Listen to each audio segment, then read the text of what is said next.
പ്രത്യാശയുണ്ട്. നമ്മുടെ ഈ ദേശത്ത് നമ്മളൊരു അനുഗ്രഹമുള്ള ആരാധന തുടങ്ങിയതിന് ശേഷം ആദ്യമായിട്ട് ചെയ്യുന്ന ഒരു ശുശ്രൂഷയാണിത്. അതിൻ്റേതായിട്ടുള്ള സീരിയസ് റിസൾട്ടും ഇതിലൂടെ നമുക്കതിൽ പാർട്ടിസിപ്പേറ്റ് ചെയ്യണം. ഇന്ന് അതിനോടുള്ള ബന്ധത്തിൽ മാത്രം ചില കാര്യങ്ങൾ പറഞ്ഞ് നമ്മൾ ആ ശുശ്രൂഷയിലോട്ട് പ്രവേശിക്കാനായിട്ടാണ് ആഗ്രഹിക്കുന്നത്. Praise the Lord. ഹല്ലേലൂയ. ആദ്യമായിട്ട് ആ ഒരു വാക്യം അതിനായിട്ട് വായിക്കാൻ ആഗ്രഹിക്കുന്നു. 1 കൊരിന്ത്യർ 2-ാം അധ്യായം 2-ാം വാക്യം ഒന്ന് വായിക്കാം ആദ്യം. 1 Corinthians 2 verses 2 firstly. There are so many verses you have to read. I just want to 2:2. Okay. അപ്പോസ്തലൻ പൗൽ എന്ന് പറയുന്നു ഇരിക്കുന്നത്, for I determine not to know anything among you. Okay? For I determine not to know anything among you save Jesus Christ and him crucified. ക്രൂശിക്കപ്പെട്ടവനായ യേശുക്രിസ്തുവിനെ അല്ലാതെ മറ്റൊന്നും അറിയാത്തവനായി നിങ്ങളുടെ ഇടയിൽ ഇരിക്കണം എന്ന് ഞാൻ നിർണയിച്ചു. ഒരു വാക്യം കൂടെ വായിക്കാം. 1 കൊരിന്ത്യർ 1:23 വായിച്ചാൽ. 1:23 Verse 23. ഞങ്ങളോ ക്രൂശിക്കപ്പെട്ട ക്രിസ്തുവിനെ പ്രസംഗിക്കുന്നു. ഓക്കെ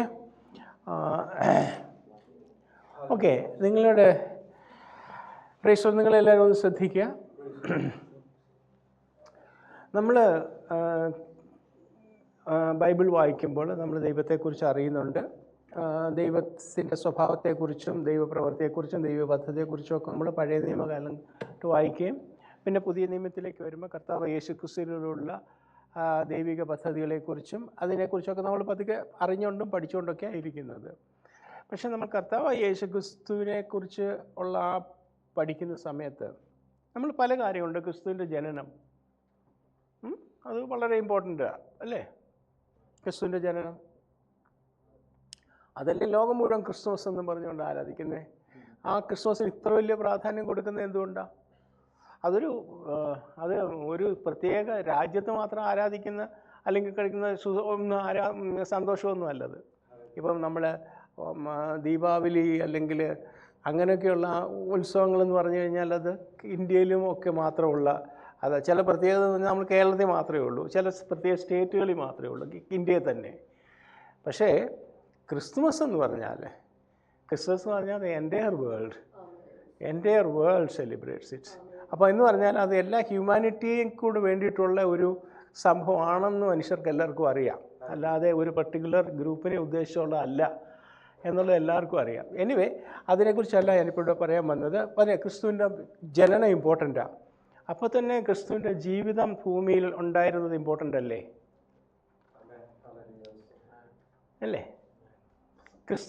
അതിനുശേഷം ക്രിസ്തുവിൻ്റെ മരണം, ക്രിസ്തുവിൻ്റെ ഉപദേശങ്ങൾ അത് ഇമ്പോർട്ടൻ്റ് അല്ലേ?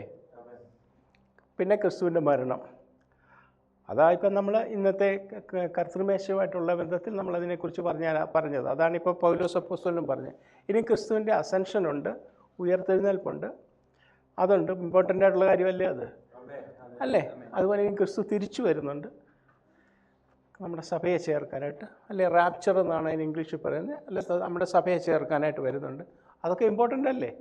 അതിനുശേഷം വീണ്ടും നമ്മളെല്ലാം കൂടെ നമുക്ക് അസൈൻമെൻറ്റ്സും എല്ലാം കിട്ടി, നമുക്ക് റിവാർഡ്സും എല്ലാം കിട്ടി, നമുക്ക് അപ്പോയിൻമെൻറ്റ്സും എല്ലാം കിട്ടി, എല്ലാ കാര്യങ്ങളും നമ്മൾ ഉത്തരവാദിത്തങ്ങളും കേൾപ്പിച്ച് നമ്മൾ കർത്താവിൻ്റെ കൂടെ തിരിച്ചു വന്ന് നമ്മളിവിടെ സ്വർഗരാജ്യം 1000 വർഷത്തേക്ക് സ്ഥാപിക്കാനൊക്കെ പോകുന്നുണ്ട്. അതൊക്കെ ഇമ്പോർട്ടൻ്റ് അല്ലേ? എന്തുവാ ഇമ്പോർട്ടൻ്റ് അല്ലാത്ത? എല്ലാ കാര്യങ്ങളും ഇമ്പോർട്ടൻ്റാണ്. ബൈബിൾ പറഞ്ഞിരിക്കുന്ന എല്ലാ കാര്യങ്ങളും ഇമ്പോർട്ടൻ്റാണ്. പക്ഷേ നമ്മളിതിൽ ഏറ്റവും ഇമ്പോർട്ടൻ്റ് ആയിട്ടുള്ള ഏതാണെന്ന് ചോദിച്ചാൽ നമുക്കങ്ങനെ ഒരു ഇതുണ്ടല്ലോ. ഇതിലൊക്കെ ഏതാണ് ഇമ്പോർട്ടൻ്റ്? ജനനമുണ്ട്, ഉപദേശമുണ്ട്, ജീവിതമുണ്ട്, മരണമുണ്ട്, ഉയർത്തെഴുന്നേൽപ്പുണ്ട്, എല്ലാം ഉണ്ട്. പക്ഷേ എന്നാൽ ഇതിൽ ഏറ്റവും ഇമ്പോർട്ടൻ്റ് ആയിട്ടുള്ള അത് സ്വർഗത്തിനും നമുക്കും എല്ലാവർക്കും ഇമ്പോർട്ടൻ്റ് ആയിട്ടുള്ള ഏതാ? ഞാൻ ചോദിക്കട്ടെ, ക്രിസ്തുവിൻ്റെ മരണത്തെ മാറ്റി നിർത്തിയിട്ട് എല്ലാ കാര്യങ്ങളും ഒന്ന് നോക്കിക്കേ. ക്രിസ്തു ജനിച്ചു എന്നിരിക്കട്ടെ, മരണം വലിയ ഇമ്പോർട്ടൻ്റ് ഒന്നുമായിട്ട് കാണുന്നില്ല നമ്മൾ. ക്രിസ്തു ജനിച്ചുകൊണ്ട് നമുക്കെന്താ പറയുന്നു? കുറേ ഉപദേശങ്ങൾ തന്നു, കുറേ പേരെ സൗഖ്യമാക്കി, അല്ല വേറെ എന്താ? കുറച്ച് ഉപദേശങ്ങളല്ലേ ഉള്ളൂ. പിന്നെ ക്രിസ്തു മോളിൽ പോയി രാജാകുന്നൊക്കെ ഉള്ളതൊക്കെ ശരി തന്നെ. പക്ഷേ മോളിൽ പോയാലും നമ്മളെ തിരിച്ചു കൊണ്ടുപോകാൻ പറ്റുന്നില്ലെങ്കിൽ, കാരണം മരണമില്ലെങ്കിൽ കൊണ്ടുപോകത്തില്ലല്ലോ. അപ്പോൾ എല്ലാത്തിനെയും അർത്ഥവത്താക്കുന്നത് എന്താണെന്നറിയാമോ? ക്രിസ്തുവിൻ്റെ മരണമാണ്. മനസ്സിലായി? ക്രിസ്തുവിൻ്റെ മരണം ഇല്ലെങ്കിൽ ജനനത്തിന് പ്രാധാന്യമില്ല. ക്രിസ്തു ജനിച്ചത് മരിക്കാനാണെന്ന് പറയുന്നത് അതുകൊണ്ടാണ്. പക്ഷേ ക്രിസ്തു ജനിച്ചത് മരിക്കാനാണെന്ന് പറയുമ്പോൾ നമ്മൾ വിചാരിക്കും സാധാരണ ജനിച്ച ഒരാൾ മരിക്കുന്നത്. അതല്ല, അതിനല്ല. ക്രിസ്തുവിൻ്റെ മരണം ചില പ്രത്യേക ഉദ്ദേശത്തോടുള്ളതാണ്. അതിന് വന്നത് തന്നെ അങ്ങനെ ഒരു മരണം ഏറ്റെടുത്ത് ചില കാര്യങ്ങൾ സാധിക്കാനായിട്ടാണ് വന്നത്. ആ മരണം ഇല്ലെന്നുണ്ടെങ്കിൽ ഈ കാര്യങ്ങൾക്കൊന്നിനും ഒരു പ്രസക്തിയില്ല. കുറേ ഉപദേശങ്ങൾ പഠിച്ചിരുന്നുകൊണ്ട് എന്താ കാര്യം? കുറേ വലിയ ഉപമകളൊക്കെ പഠിച്ചിരുന്നുകൊണ്ട് എന്താ കാര്യം? അതുപോലെ ക്രിസ്തു അവിടെ പ്രഭു ആയതുകൊണ്ട് നമുക്കെന്താ കാര്യം? അപ്പം നമ്മുടെ ഈ യാത്രയെ അന്വർത്ഥമാക്കുന്നത് നമ്മുടെ everything become meaningful only when we consider the death of Jesus Christ. പറഞ്ഞാൽ മനസ്സിലായോ? അതുകൊണ്ടാണ് പൗലോസ് അപ്പോസ്തലൻ പറഞ്ഞ ഞാൻ ഒറ്റ കാര്യമേ പറയുന്നുള്ളൂ. കാരണം എന്താ അറിയാമോ? ഇന്ന് എന്ത് നമ്മളായിരിക്കുന്നു, ഇനി എന്താകാൻ പോകുന്നു, അതെല്ലാം ഒരൊറ്റ കാരണത്താലാണ്. ക്രിസ്തു മരിച്ചു എന്ന് മാത്രമല്ല, മരിച്ചിട്ട് ഉയർത്തെഴുന്നേറ്റു. ഈ രണ്ട് പാക്കേജ്, രണ്ടും കൂടി ചേരുന്ന ഒരു പാക്കേജ് ഉള്ളത് കൊണ്ടാണ് നമ്മളെല്ലാം ഇന്ന് ഇവിടെ ഇരിക്കുന്നത്. നമ്മൾ മുന്നോട്ട് പോകുന്ന ഒരു പ്രതീക്ഷയുള്ളതും അതുകൊണ്ടാണ്. പറഞ്ഞ് മനസ്സിലായി? അപ്പോൾ അത് എല്ലാത്തിൻ്റെയും ഇപ്പം നമ്മൾ കേട്ടോ, നിങ്ങൾ ഏതൊരു ക്രിസ്തീയ പാട്ടെടുത്തോ, ക്രിസ്തീയ പാട്ട് ഏതെങ്കിലും ഒരു പാട്ടെടുത്തോ, അതിനകത്ത് ക്രിസ്തുവിൻ്റെ ക്രൂശുവർണ്ണം ഇല്ലാത്ത ഏത് പാട്ടുണ്ട്? എന്നാൽ ക്രിസ്തു ജനനത്തെക്കുറിച്ച് പറയാത്ത ചില പാട്ടുകളൊക്കെ ഉണ്ട്, അല്ലെങ്കിൽ മോചനമായ പാട്ടുണ്ട്. പക്ഷേ ക്രിസ്തുവിൻ്റെ മരണമില്ലാത്ത ഏത് പാട്ടാണ്? അല്ലെ ക്രിസ്തുവിൻ്റെ മരണത്തെ പ്രസംഗിക്കാത്ത ഏത് പ്രസംഗം? ഇപ്പോൾ ആരെങ്കിലും ഒരാൾ മരിച്ചു പോയാൽ പിന്നെ ആളുടെ കാര്യം ആരെങ്കിലും പ്രസംഗിച്ചുകൊണ്ട് നടക്കുമോ? ക്രിസ്തുവിൻ്റെ ജനനമാണോ പ്രസംഗിക്കപ്പെടുന്നത്? ഉപദേശമാണോ പ്രസംഗിക്കുന്നത്? ക്രിസ്തുവിൻ്റെ മരണമാണോ പ്രസംഗിക്കപ്പെടുന്നത്? ഏറ്റവും കൂടുതൽ എല്ലാ പുൽപ്പിറ്റിലും ഏറ്റവും കൂടുതൽ പ്രസംഗിക്കപ്പെടുന്നത് ക്രിസ്തുവിൻ്റെ ജനനമല്ല. ഉപദേശങ്ങളൊക്കെ ഇടയ്ക്കിടയ്ക്കൊക്കെ പറയുമെന്നുള്ളതേ ഉള്ളൂ. കണ്ടുപറ്റിയ എല്ലായിടത്തും പുൽപ്പിറ്റ് പ്രസംഗിക്കുന്ന ക്രിസ്തുവിൻ്റെ മരണമാണ്. അപ്പോൾ ആ മരണം, അതിൻ്റെ പ്രാധാന്യം, ക്രിസ്തു പറഞ്ഞ എൻ്റെ ഓർമ്മയ്ക്കായി ഇത് ചെയ്യുവിൻ. ഇപ്പം നമ്മൾ ഈ കർത്തൃമേശയിലേക്ക് പോകുമ്പോൾ എൻ്റെ ഓർമ്മയ്ക്കായി ചെയ്യുമെന്ന് നമ്മൾ ഉദ്ദേശിക്കുന്നത് ചുമ്മാ ഒന്ന് ഓർക്കുക. ഇപ്പം നമ്മളിപ്പോൾ ഞങ്ങളുടെ പഴയ നാട്ടിലൊക്കെ നമ്മുടെ അപ്പനും അമ്മമാരുണ്ട്, ഇടയ്ക്കിടയ്ക്ക് ഒന്ന് ഓർക്കാറുണ്ട്. അയ്യോ, അതാണോ ഉദ്ദേശിച്ചിരിക്കുന്നത്? അപ്പം ഇതിൽ നിന്ന് പറയുന്നതിൻ്റെ അർത്ഥം എന്താണ്? ഈ കരുതുന്നത് എന്തിനാണെന്നറിയാമോ? ഓർമ്മിക്കുന്നത് നിങ്ങളുടെ വേണ്ടിയിട്ടല്ല, അല്ലാതെ എന്നെ ഓർത്തിട്ട് എനിക്കെന്തെങ്കിലും നേടാനൊന്നുമല്ല. കർത്താവ് ഓൾറെഡി നിത്യസ്വർഗത്തിലുണ്ട്. കർത്താവിൻ്റെ ഒരു കാര്യവും നഷ്ടപ്പെടുത്തില്ല. കർത്താവിന് തൻ്റെ മഹത്വം വിട്ടിട്ട്, ദൈവം എന്നുള്ള ഈ തുല്യത വിട്ടിട്ട് ദൈവത്തോടുള്ള സമത്വം മുറിവുകേടാതെ ഭൂമിയിൽ വന്നെങ്കിലും തിരിച്ചു പോയപ്പോൾ അദ്ദേഹത്തിന് മുഴുവനും അധികാരങ്ങളും കിട്ടി. നമുക്കറിയാമല്ലോ, ഫിലിപ്പിയർ ലേഖനം 2-ാം അധ്യായത്തിൽ പറയുന്നുണ്ട്, കർത്താവ് ദൈവത്തോടുള്ള മഹത്വം മുറുകെ പിടിക്കാതെ, അല്ലേ? ഫിലിപ്പിയർ 2-ാം അധ്യായം. ഇത് വലിയൊരു ഇതാണ് കേട്ടോ. ഫിലിപ്പിയർ ലേഖനം അതിൻ്റെ 2-ാം അധ്യായത്തിൻ്റെ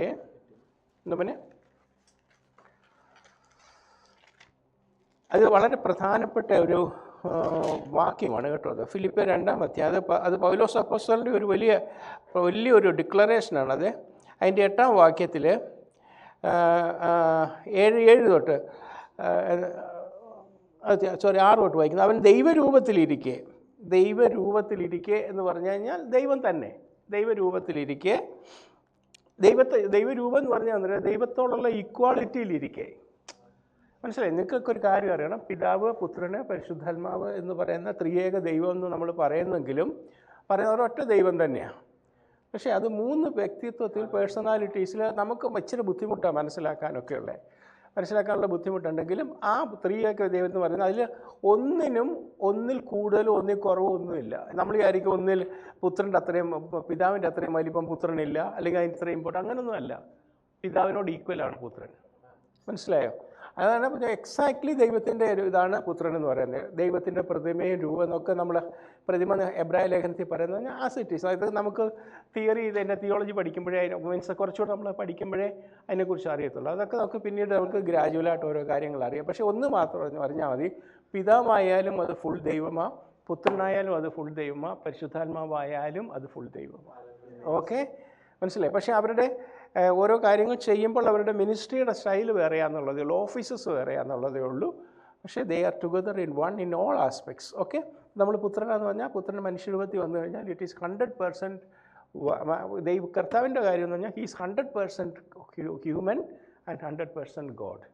നമുക്കത് മനസ്സിലാക്കാൻ ഒരിച്ചിരി ബുദ്ധിമുട്ട്. ഒരു വ്യക്തിയിൽ അടങ്ങിയിരിക്കുന്ന രണ്ട് കാര്യങ്ങൾ, അത് 100% ഗോഡ് ആൻഡ് 100. നമ്മൾ വിചാരിക്കും അതിനൊരു മിക്സ്ചർ ആയിട്ടുള്ള സ്വഭാവം. അങ്ങനല്ല. It is presenting 100% ഹ്യൂമനുമാണ്, 100%. അതെന്തിനാണ് അങ്ങനെ എന്നുള്ളത് നമുക്കൊരു സ്റ്റഡീസുകൾ മുന്നോട്ട് വരുന്ന ഓരോരോ ഇതിൽ കൂടെ ഇടയ്ക്കിടയ്ക്ക് ഞാനത് പറഞ്ഞു തരാം. ഓക്കെ, പക്ഷേ എനിക്ക് നിങ്ങളോട് ഒരു കാര്യം പറയാനുള്ളത്, നിങ്ങളുടേതായിട്ടുള്ള നിങ്ങൾ ഈ ദൈവം തന്നിരിക്കുന്ന ക്വാളിറ്റീസിനെ ഒന്ന് ഉപയോഗിച്ചാൽ നന്ന്. ഓക്കെ, നിങ്ങൾ തന്നിരിക്കുന്ന നിങ്ങൾക്കുള്ള ചെറുപ്പക്കാർക്കുള്ള ഒരു എൻ്റെ ഫീലിംഗ് അങ്ങനെ, ഞാൻ കൊച്ചിലെ എനിക്കും അങ്ങനെ ഉണ്ട്. എന്തെങ്കിലും കാര്യം ഉണ്ടെങ്കിൽ അതെന്താ കാര്യമെന്നറിയാം, അതിൻ്റെ എസൻസ് എന്താണ്, അതിൻ്റെ സീരിയസ്, അതിൻ്റെ ഐഡിയ എന്നാന്ന് അറിയാനുള്ള ഒരു ക്യൂരിയോസിറ്റി നമുക്കുണ്ടായിരുന്നു. അതിനെ നിങ്ങൾ ഉപയോഗിക്കണം. അതിന്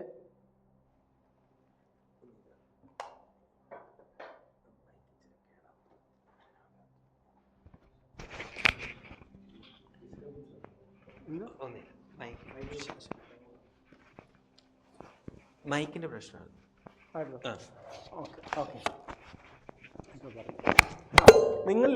നിങ്ങൾ ചെറുപ്പക്കാർക്കുള്ള ആ ഒരു നല്ല കാര്യങ്ങൾ പഠിക്കാനുള്ളത്. അതെ, അങ്ങനെ പറയാൻ കാരണം എന്നറിയാം, പലർക്കും ഉള്ള എന്നറിയാം, ഈ ഏതൊരു കാര്യം സാധിച്ചാൽ പോരെ, ഇതെല്ലാം അറിയേണ്ട കാര്യം വല്ലതും ഉണ്ടോ, അങ്ങനെയുള്ള അറിയുന്ന ഒരു ആറ്റിറ്റ്യൂഡുള്ളവരുണ്ട്. പക്ഷേ മനസ്സിലായി. അപ്പം ഞാൻ നിങ്ങളോടൊരു സംശയം ചോദിക്കട്ടെ. നിങ്ങൾ ഓരോ കമ്പനികളിലും ഓഫീസുകളിലും ബാങ്കുകളിലും ഒക്കെ ജോലിയുള്ളവരാണല്ലോ. നിങ്ങൾ ജോലി ചെയ്യുന്ന സ്ഥലത്ത്, ഇപ്പോൾ ഞാനൊരു സ്ഥാപനത്തിൽ ജോലി ചെയ്തിട്ടുള്ള, എനിക്ക് ചെന്ന നാൾ തൊട്ട് എനിക്ക് പ്രൊമോഷനോടുകൂടി പ്രൊമോഷനായിരുന്നു. എന്നെക്കാൾ ഒരുപാട് എക്സ്പീരിയൻസിനും ക്വാളിഫൈഡ് ആയിട്ടുള്ളവർക്ക് കിട്ടാത്ത, അതുകൊണ്ട് ചെന്ന നാൾ തൊട്ട് എനിക്ക് ഏത് ഉയരങ്ങളിലേക്ക് കൊണ്ടുപോകണം എന്നുള്ളതായിരുന്നു എന്നെക്കുറിച്ച് അവർക്കുള്ള ഒരു താല്പര്യം. അതിനെന്നെ കാരണം എന്നറിയാമോ? എനിക്കൊരു സ്വഭാവമുണ്ട്, അത് നിങ്ങൾക്കും ഉണ്ടെന്ന് പലർക്കും ഉണ്ട്. കാരണം നമ്മൾ എവിടെയെങ്കിലും ഒരു സ്ഥാപനത്തിൽ ജോലി ചെയ്യുകയാണെന്നുണ്ടെങ്കിൽ ആ സ്ഥാപനത്തിൽ നമ്മൾ ചെയ്യുമ്പോൾ, നിങ്ങളിപ്പോൾ എനിക്കറിയത്തില്ല ഏത് കമ്പനിയിലാണ്. ഇപ്പം രവി ആണെങ്കിൽ RBCയിലാണ്, ഇവനാണെങ്കിൽ ഒരു ഇതിലെ സോഫ്റ്റ്വെയറില്ല. അപ്പോൾ അവൻ ചെയ്യേണ്ട ആ കമ്പനി എന്താ ചെയ്യുന്നത്, അവരോട് പറയുന്നത് ഇന്ന കാര്യങ്ങൾ നീ ചെയ്താൽ മതി, ഇതാ നിൻ്റെ വർക്ക്, ഇത്രയേ ഉള്ളത് എന്ന് പറഞ്ഞാലും ആ വ്യക്തി നമ്മളവിടെ ഇരുന്നുകൊണ്ട് ഇതുകൊണ്ടുള്ള ബേസിക് കാര്യങ്ങൾ എന്താണ്, ഇതെന്താണ് ഇവർ ചെയ്യുന്നത്, എന്നിട്ട് ഇതിനകത്ത് നമുക്ക് എങ്ങനെ അതിനിടെ അവരും അതിൻ്റെ കുറിച്ചൊക്കെ ചിന്തിക്കാനൊക്കെ തുടങ്ങും. അപ്പോൾ അങ്ങനെ സ്റ്റഡി ചെയ്യുന്ന ഒരു ഗ്രൂപ്പുണ്ട്, അവനെക്കുറിച്ച് അറിയാൻ ശ്രമിക്കുന്ന ഒരു ഗ്രൂപ്പുണ്ട്. എന്നാൽ അതൊന്നുമില്ലാതെ എനിക്ക് തന്നെ കാര്യം മാസം ശമ്പളം കിട്ടിയാൽ പോരെ എന്ന് പറഞ്ഞുകൊണ്ട് ചെയ്യുന്ന ഒരു ഗ്രൂപ്പുമുണ്ട്. നിങ്ങളങ്ങനെ ആകരുത്. അത് ഈ ലോകത്തിലുള്ള ജോലിയിലായാലും ശമ്പളത്തിന് വേണ്ടി ജോലി ചെയ്യരുത് കേട്ടോ. കർത്താവ് പറഞ്ഞിരിക്കുന്നത് എന്ത് ചെയ്താലും അത് ദൈവത്തിൻ്റെ മഹത്വത്തിനായിട്ട് ചെയ്യണം എന്ന് പറഞ്ഞാൽ അത് ദൈവത്തിൻ്റെ കമ്പനിയാണ്, ദൈവത്തിൻ്റെ ജോലിയാണ് എന്നുള്ള വിശ്വാസം. അത് എന്തുമായിക്കൊള്ളട്ടെ, അത് എന്തായാലും ദൈവത്തിന് വേണ്ടിയിട്ടെന്നുള്ള രീതിയിൽ ആത്മാർത്ഥതയോടെ ചെയ്താൽ ഈ ലോകത്തിലും നിങ്ങൾക്ക് ഉയർച്ചയല്ലാതെ താഴ്ച വരത്തില്ല. എല്ലാവരെയും പറഞ്ഞു വിട്ടാലും നിങ്ങളെ പറഞ്ഞു വിടത്തില്ല. എന്നാൽ അവർക്ക് തോന്നുന്നു ഈ പുള്ളിക്ക് വലിയ പ്രയോജനമൊന്നുമില്ല ഈ കമ്പനിക്ക്. അവർ പറയുന്നത് ഇത്രയും ചെയ്യാൻ പറഞ്ഞാൽ ഇത്രയും ചെയ്യും, വേറൊരു കാര്യത്തെക്കുറിച്ചും ചെയ്യുന്നില്ല എന്ന് അല്ല പറയുന്നത്. അങ്ങനെയല്ല, നിങ്ങൾ അവർക്ക് വേണമെന്ന് അവർക്ക് തോന്നണം. ആ രീതിയിൽ നിങ്ങൾ അതിനുവേണ്ടി ഒരു ഡെഡിക്കേഷൻ നിൽക്കൊണ്ടായിരിക്കണം. പക്ഷേ ഒരു കാര്യമുണ്ട്, അപ്പോഴും നിങ്ങളോട് ദൈവം പറയുന്നറിയാം, അവർക്ക് വേണ്ടിയിട്ടല്ല, നീ ദൈവത്തിന് വേണ്ടിയിട്ടത് ചെയ്യും. അവിടെ നീ ദൈവത്തിന് മതി. അപ്പം അവർ ചോദിക്കും, ഈ പയ്യനിലൊരു പ്രത്യേകതയുണ്ട്, മനസ്സിലായി? അപ്പം ഇവിടെയും മനുഷ്യരങ്ങനാണെങ്കിൽ ദൈവം അങ്ങനെ തന്നെയാണ്. ദൈവം നോക്കുന്നത് നിങ്ങൾ ഈ കാര്യങ്ങളെ അറിയാൻ ശ്രമിക്കുന്നുണ്ടോ. ഇപ്പം നിങ്ങളിപ്പോൾ ഇവിടെ കർത്തൃമേശ നടത്തുന്നത്, എന്താ ഈ കർത്തൃമേശ നടത്തുന്നത്? ഇതിൽ എല്ലാ റിലീജിയസിലും ചില റിലീജിയസ് കാര്യങ്ങളൊക്കെ ഉണ്ട്. അതുപോലെ ഒരു ഇതെന്നുള്ള രീതിയിലാണ് ഇതിൻ്റെ അർത്ഥം എന്താണെന്ന് അറിയാമോ? നിങ്ങളെ വിളിച്ചിരിക്കും. ഇപ്പോൾ ഇത് റെനി പറഞ്ഞ് അതിനകത്ത് ചിലപ്പോൾ ആ കാര്യങ്ങളൊന്ന് ശ്രദ്ധിക്കുക. കാരണം നിങ്ങളെ ഒരു ഡിഫറെൻറ്റ് കൾച്ചറിലേക്ക് ദൈവം വിളിച്ചിരിക്കുക. നിങ്ങൾ അതനുസരിച്ചൊന്ന് മാറി വരാൻ വേണ്ടിയിട്ടാണ് ദൈവം ആഗ്രഹം. അതിനെയാണ് ഈ ഫലം കായ്ക്കുക എന്നൊക്കെ പറയുന്നത്. നിങ്ങളിലേക്ക് ആ കൾച്ചർ ഡെവലപ്പായി വരുന്നതിനെയാണ് ഫലം കായ്ക്കുക എന്ന് പറയുന്നത്. ഇതിനെല്ലാം കൂടെ നമുക്ക് കൂട്ടിച്ചേർത്ത് വായിക്കാൻ പറ്റും. നിങ്ങളെ ഒരു സ്പെഷ്യൽ കോളിലേക്കാണ് വിളിച്ചിരിക്കുന്നത്. ആ ദൈവത്തെ പോലെ ദൈവിക സ്വഭാവത്തിലേക്ക്, ആ ദൈവത്തിൻ്റെ രീതിയിലേക്ക്, ആ രാജ്യത്തിനനുസരിച്ചും കർത്താവിനോട് ചേർന്ന് പ്രവർത്തിക്കാനുമായിട്ടുള്ള ആൾക്കാരായിട്ട് തീരാൻ വേണ്ടി, അതെവിടെ 30 വർഷത്തേക്കുള്ള കാര്യത്തിലേക്കല്ല, നിത്യതയിൽ കർത്താവിൻ്റെ കൂടെ ചേരാൻ വേണ്ടിയിട്ടാണ് നിങ്ങളെ വിളിച്ചിരിക്കുന്നത്. അങ്ങനെയൊക്കെ നിങ്ങൾ കാര്യങ്ങൾ മനസ്സിലാക്കുമ്പോൾ നിങ്ങൾക്കറിയാം ഞാൻ എവിടെ ഫോക്കസ് ചെയ്യേണ്ടത്, എങ്ങനെയാണ് ചെയ്യേണ്ടത്. കാരണം ഇങ്ങനെ സമയം വെറുതെ കളഞ്ഞാൽ പറ്റത്തില്ല. ഈ സമയം എനിക്ക് എല്ലാ രീതിയിലും പ്രയോജനപ്പെടുത്തണം. ഇവിടുത്തെ കാര്യങ്ങളിലും പ്രയോജനപ്പെടുത്തണം, അവിടുത്തെ കാര്യങ്ങളിലും പ്രയോജനപ്പെടുത്തണം. ഏറ്റവും കൂടുതൽ അവിടുത്തെ കാര്യത്തില്ല. കാരണം ഇത് 30 വർഷം കൊണ്ട് തീരുന്ന, 40 വർഷം കൊണ്ട് ജോലി കഴിയുമ്പോൾ തീരുന്ന, മനസ്സിലായി. അതേസമയത്ത് അതല്ല, അതങ്ങ് നിത്യതയിലേക്ക് അനന്തകാലമായിട്ട് പോകുന്നത് നിങ്ങൾക്ക് പറ്റുന്ന കാര്യങ്ങളാണ്. പറഞ്ഞാൽ മനസ്സിലായി. അപ്പം ക്രിസ്തുവിൻ്റെ മരണം കൊണ്ട് ദൈവം നമ്മുടെ ജീവിതത്തിൽ സാധിച്ചെടുത്ത കാര്യങ്ങൾ അതെല്ലാം നിങ്ങൾ അറിയണം. ഞാൻ പറയട്ടെ, ക്രിസ്തുവിൻ്റെ മരണമില്ലെങ്കിൽ നമുക്ക് പലപ്പോഴും തോന്നും ക്രിസ്തു തന്നെ മരിക്കേണ്ട ആവശ്യമില്ല, എൻ്റെ പാപമല്ലേ, ഞാൻ ചെയ്ത പാപമല്ലേ, അപ്പോൾ ഞാനല്ലേ മരിക്കണ്ടേ. നിങ്ങൾ മരിച്ചാൽ പിന്നെ നിങ്ങളില്ലല്ലോ. എന്തിനാ ഒരു സബ്സ്റ്റിറ്റ്യൂഷൻ ഡെത്തിൻ്റെ ആവശ്യം വന്നേ? സബ്സ്റ്റിറ്റ്യൂഷൻ ഡെത്ത് ഇപ്പം ഞാൻ പറയട്ടെ, യോനാഥൻ മരിച്ചു കഴിഞ്ഞാൽ പിന്നെ യോനാഥനെ എങ്ങനെയാണ് സ്വർഗത്തിൽ കൊണ്ടുവന്നേ? അപ്പോൾ യോനാഥൻ മരിക്കാതെ യോനാഥനെ എങ്ങനെ സ്വർഗത്തിൽ കൊണ്ടുപോകാന്നുള്ള ദൈവത്തിൻ്റെ പദ്ധതി, മനസ്സിലായി. അപ്പം അതിന് ആ മരണം യോനാഥൻ്റെ മരണം ക്യാൻസൽ ചെയ്തിട്ട്, ആ മരണം റദ്ദ് ചെയ്തിട്ട് അവന് നിത്യജീവൻ കൊടുക്കാൻ വേണ്ടി വേറൊരു മാർഗ്ഗം ദൈവത്തിൻ്റെ നിയമത്തിൽ വന്നപ്പോഴാണ് ദൈവത്തിൻ്റെ പദ്ധതി വന്ന് ക്രിസ്തു എന്ന ദൈവപുത്രൻ വന്ന് മരിക്കുക നമുക്ക് വേണ്ടി. അതിനാണ് സബ്സ്റ്റിറ്റ്യൂഷൻ ഡെത്ത് എന്ന് പറയുന്നത്. മനസ്സിലായോ? അത് മറ്റൊരാൾക്ക് വേണ്ടിയിട്ടുള്ള പ്രൊപ്പിറ്റിയേഷൻ എന്നാണ് അതിൻ്റെ വേർഡ്. നമുക്ക് വേറെ ഒരു വേണ്ടി പക്ഷെ അത് എല്ലാവർക്കും ഒന്നും ഈ കാര്യങ്ങൾ അറിയേണ്ട കാര്യമൊന്നുമില്ല കേട്ടോ. കാര്യം എല്ലാവർക്കും ഒന്നും അറിയേണ്ട കാര്യമില്ല. ഇങ്ങനെയൊക്കെ പോയാൽ മതി, ഒരു കുഴപ്പമൊന്നുമില്ല, നമുക്ക് സ്വർഗത്തിലെത്താം, അതൊക്കെ ചെയ്യാം. പക്ഷേ ഞാൻ നിങ്ങളോട് ചോദിക്കുന്നത് കാര്യം, ഇപ്പം നിങ്ങളുടെ ഓഫീസിലൊരു നിങ്ങൾക്ക് ഒരു നല്ല ആരെങ്കിലും നല്ല ആ സ്ഥാപനത്തിന് വേണ്ടി പ്രവർത്തിക്കാൻ പറ്റിയ ആരെങ്കിലും ചെറുപ്പക്കാരെ ഓഫീസിൽ നിന്ന് നോക്കുകയാണെന്ന് ഒരാൾ നോക്കിയാൽ ആരെയായിരിക്കും തിരഞ്ഞെടുക്കുന്നത്? നിങ്ങൾ തമ്മിൽ ഒത്തിരി പേരുണ്ടല്ലോ. അപ്പോൾ ആ സ്ഥാപനത്തിൽ ഒരു നല്ല പോസ്റ്റിലേക്ക് ഒരാളെ അപ്പോയിൻറ്റ് ചെയ്യണം, ഒരു ഉത്തരവാദിത്തം ഏൽപ്പിക്കണം എന്ന് നോക്കുമ്പോൾ അവരാരെയായിരിക്കും അപ്പോയിൻറ്റ് ചെയ്യുന്നത്? തുടക്കം തൊട്ട് സ്റ്റഡി ചെയ്തിട്ട് അതിന് വേണ്ടിയിട്ട് ഇനിഷ്യേറ്റീവ് എടുക്കുന്നു, ആക്റ്റീവായിട്ട് നിൽക്കുന്നു, ആ താല്പര്യം കാണിക്കുന്നവരെ സ്റ്റഡി ചെയ്തിട്ടല്ലേ അവർ എടുക്കുന്നത്. അങ്ങനെയല്ലേ ചെയ്യുന്നത്? അത് തന്നെയാണ് ദൈവവും ചെയ്യുന്നത്. കാര്യങ്ങൾ അറിയാൻ ശ്രമിച്ചുകൊണ്ട് നിങ്ങളതിനെ പഠിക്കാനും ഇനിഷ്യേറ്റീവ് എടുക്കുമ്പോൾ ദൈവം നിങ്ങളെ ശ്രദ്ധിക്കുന്നുണ്ട്. അതാണ് തനിക്ക് ബോധിച്ചവരെ തന്നോടുകൂടി ഇരിക്കാൻ വിളിച്ചു എന്ന് പറയുന്നത്. എങ്ങനെയാണ് ബോധിക്കുന്നത്? നിങ്ങൾ കാര്യങ്ങളൊക്കെ അല്ല, അത് ചിലപ്പോൾ ഞാനിങ്ങനെ പറയണ്ടേ, ഫ്ലൈറ്റിനൊക്കെ നമ്മൾ വരുമ്പോൾ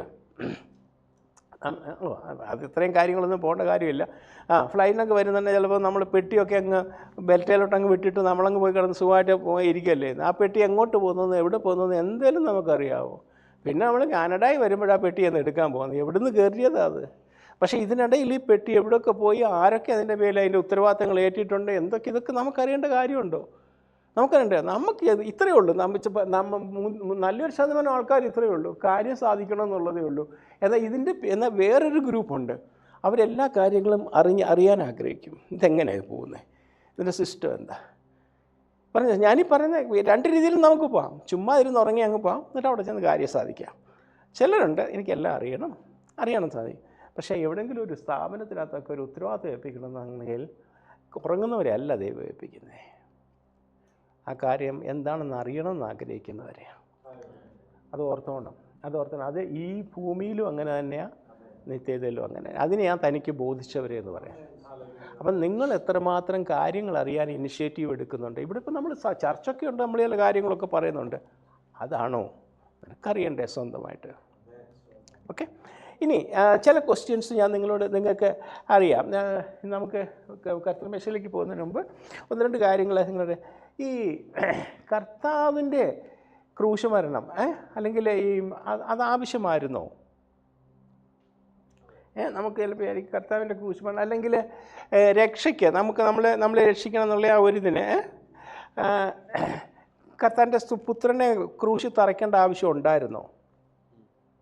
ചിലപ്പോൾ നമ്മൾ ചോദിക്കത്തില്ല. നിങ്ങൾക്ക് അങ്ങനെ സംശയമില്ലേ? ഇല്ലേ? ഉണ്ടെങ്കിൽ നമുക്ക് സംശയങ്ങളുണ്ടാകണം. എനിക്കിത് മനസ്സിലാകുന്നില്ല. കർത്താവ് ക്രൂശ് മരിച്ചത് കൊണ്ട് ചില കാര്യങ്ങൾ നമുക്ക് മനസ്സിലാകത്തില്ല, കുഴപ്പമില്ല. പക്ഷേ എന്നാലും തിരക്കാൻ ശ്രമിക്കണം. ഓക്കെ, ഞാൻ 1-2 വാക്യം വായിക്കാം.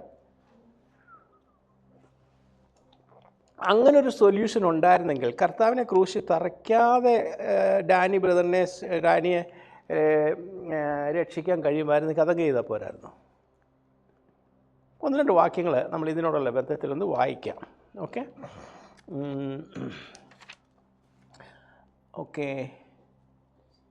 ഫസ്റ്റ്ലി എന്തിനാണ് ദൈവം ഈ രക്ഷാമാർഗം ക്രിസ്തു പുത്രനിൽ കൂടെ ഒരുക്കി എന്നുള്ളതിൻ്റെ ഒരു വാക്യം നമ്മൾ സാധാരണ അറിയുന്ന എല്ലാ വാക്യങ്ങളൊന്നും വായിക്കാം. യോഹന്നാൻ്റെ സുവിശേഷം 3-ാം അധ്യായം 16-ാം വാക്യം. ഞാൻ പറഞ്ഞില്ല, നിങ്ങളെ ഞാൻ കാര്യങ്ങൾ പറഞ്ഞ് മനസ്സിലാക്കാനാണ് ഒന്ന് ശ്രമിക്കുന്നത് കേട്ടോ. സുവിശേഷം 3-ാം അധ്യായം അതിൻ്റെ 16-ാം വാക്യം.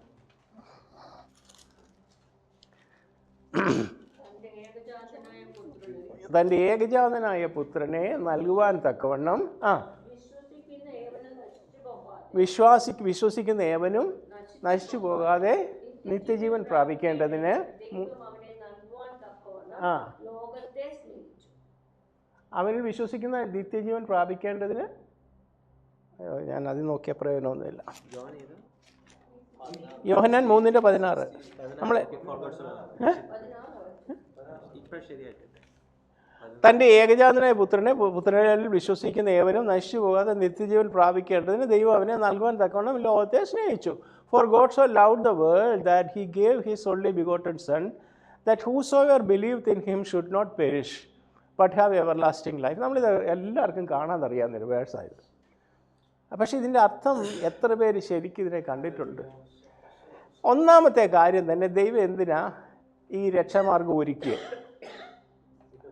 ഇതിനകത്ത് ഉത്തരവുണ്ട്, പറ. For God so loud. അപ്പോൾ എന്താ ദൈവം നമ്മളെ ഇത് ഇത്രയും കാര്യം പുത്രനെ ഒരുക്കിയെന്ന് പറഞ്ഞല്ലേ? നമ്മളോടുള്ള സ്നേഹം. നമുക്ക് ആ സ്നേഹം മനസ്സിലാക്കാൻ പറ്റത്തില്ല. മനസ്സിലായി? ഇപ്പം ഡാനിക്ക് വേണ്ടി അല്ലെങ്കിൽ മോന് വേണ്ടിയിട്ട് അല്ലെങ്കിൽ എനിക്ക് വേണ്ടിയിട്ട് നിങ്ങൾക്ക് വേണ്ടിയിട്ട് കർത്താവ് ഇത് ഒരുക്കി എന്ന് പറഞ്ഞാൽ എനിക്കത് ഇങ്ങോട്ട് പറ്റുന്നത്.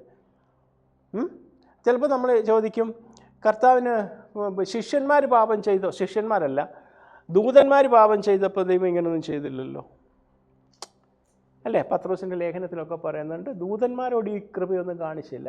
കാരണം അവരേക്ക് വേണ്ടിയിട്ടല്ല ദൈവം പദ്ധതികൾ ഒരുക്കിയിട്ടുള്ളത്.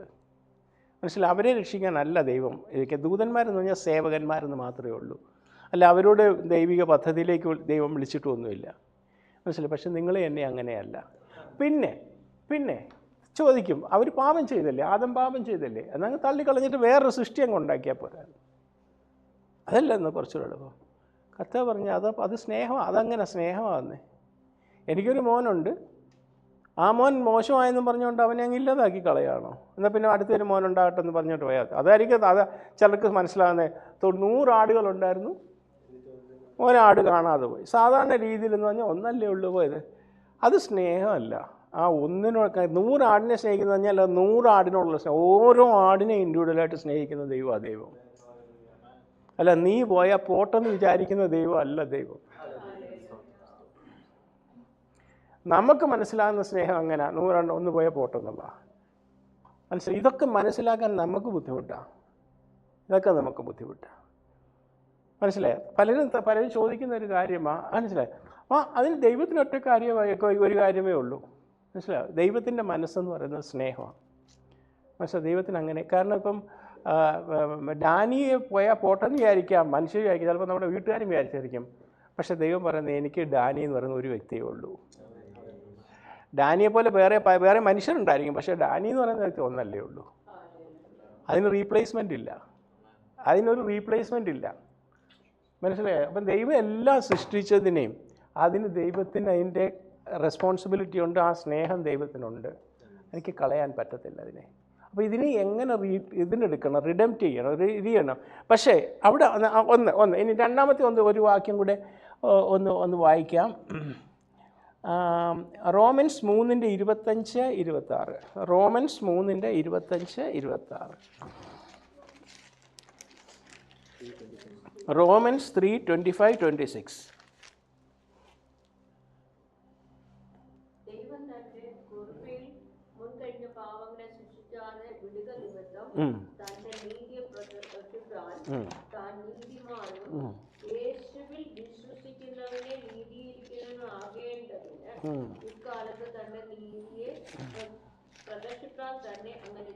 മതി. ഞാൻ പറയുന്ന കർത്താവിനെ എന്തിനാ ക്രൂശിൽ അയച്ചത് എന്നുള്ള, ക്രൂശീകരിക്കാൻ വേണ്ടിയിട്ട് അയച്ചതെന്നുള്ളതിനെ കുറിച്ച് ഒന്ന് പറഞ്ഞ് മനസ്സിലാക്കാൻ ശ്രമിക്കുക. ഞാൻ 3 ഏതാ വായിച്ചേ? 25-26. ഇതാണ് ഇരിക്കുന്നത്. അവൻ്റെ കൃപയാൽ ക്രിസ്തയേശുവിൻ്റെ വീണ്ടെടുപ്പിലും സൗജന്യമാത്രമേ നീതീകരിക്കപ്പെടുന്നത്. വിശ്വസിക്കുന്നവർക്ക് അവൻ തൻ്റെ രക്തം മൂലം പ്രായശ്ചിത്തമാകുവാൻ ദൈവം അവനെ പരസ്യമായി നിർത്തിയിരിക്കുന്നു. ദൈവം തൻ്റെ പൊരുമയിൽ മുൻകഴിഞ്ഞ പാപങ്ങളെ ശിക്ഷിക്കാതെ വിടുക നിമിത്തം തൻ്റെ നീതിയെ പ്രദർശിപ്പിപ്പാൻ അവിടെ എഴുതിയിരിക്കുന്ന for God hath set forth to be a propitiation through faith in his blood to declare his righteousness. നേരത്തെ പറഞ്ഞ ദൈവത്തിൻ്റെ സ്നേഹമാണ്, ദൈവത്തിൻ്റെ സ്നേഹമാണ് അല്ലേ? അപ്പോൾ സ്നേഹം മാത്രം, ദൈവത്തിൻ്റെ സ്നേഹം എന്ന് പറയുന്നത് നമുക്ക് മനസ്സിലാക്കാൻ പറ്റുമല്ലേ? അതിന് ക്രൂസിഫൈ ചെയ്യേണ്ട കാര്യമുണ്ടോ? അങ്ങ് തിരിച്ചങ്ങ് എടുത്താൽ പോരായോ? പാപം ചെയ്തെന്ന് പറഞ്ഞാൽ അവനങ്ങ് വിളിച്ച് വീട്ടിലങ്ങ് കയറ്റിയാൽ പോരായോ? അതിനെന്തിന് ഇത്രയും കാര്യങ്ങളൊക്കെ ചെയ്യുന്നേ? എന്നിട്ട് അവൻ ഇങ്ങനെ ഇന്ന കാര്യങ്ങളൊക്കെ ചെയ്ത് അവൻ അതിൽ വിശ്വസിച്ച് മാറണമെന്നൊക്കെ പറയുന്നതിന് അവനങ്ങ് എക്സിക്യൂട്ട് വീട്ടിലങ്ങ് കയറ്റിയാൽ പോരെ? അത് പറ്റത്തില്ല ദൈവത്തിന്. കാരണം ദൈവം സ്നേഹം മാത്രമല്ല, ദൈവത്തിൻ്റെ നീതി, ദൈവത്തിൻ്റെ റൈച്വസ്നെസ്, ദൈവത്തിൻ്റെ സ്വഭാവം, അത് ദൈവത്തിന് ത്യജിക്കാൻ പറ്റത്തില്ല. മനസ്സിലായി? ദൈവത്തിൻ്റെ, കാരണം ദൈവം ഈ കാര്യങ്ങളെല്ലാം ചെയ്യുന്നതിന് മുമ്പ് ദൈവത്തിൻ്റെ നീതിയാണ് ഏറ്റവും പ്രധാനമായിട്ട് നിൽക്കുന്നത്. സ്നേഹവും നീതിയും ഇത് രണ്ടും കൂടെ ഒരുമിച്ച് പോകണം. സ്നേഹം മാത്രമേ ഉള്ളെങ്കിൽ ഏത് തെറ്റ് ചെയ്താലും നമുക്ക് ക്ഷമിച്ച് വീട്ടിലോട്ട് കയറ്റാം. പക്ഷെ അതിനിടയ്ക്ക് നീതി, എൻ്റെ നീതിയെ പ്രദർശിപ്പിക്കണം. അതായത് ഞാനൊരു നീതിമാനാണെന്നുള്ളത് നീ അറിയണം. അതായത് നീ ആണെങ്കിൽ പോലും പാപത്തെ ക്ഷമിക്കാൻ ദൈവത്തിന് കഴിയത്തില്ലെന്ന് അറിയണം.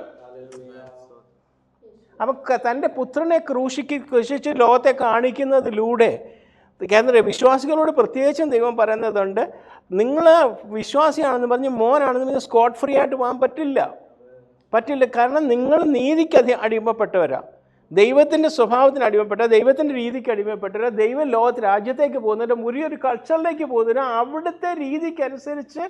കാരണം അവിടെ പാപത്വത്തിനൊന്നും സ്ഥാനമില്ല.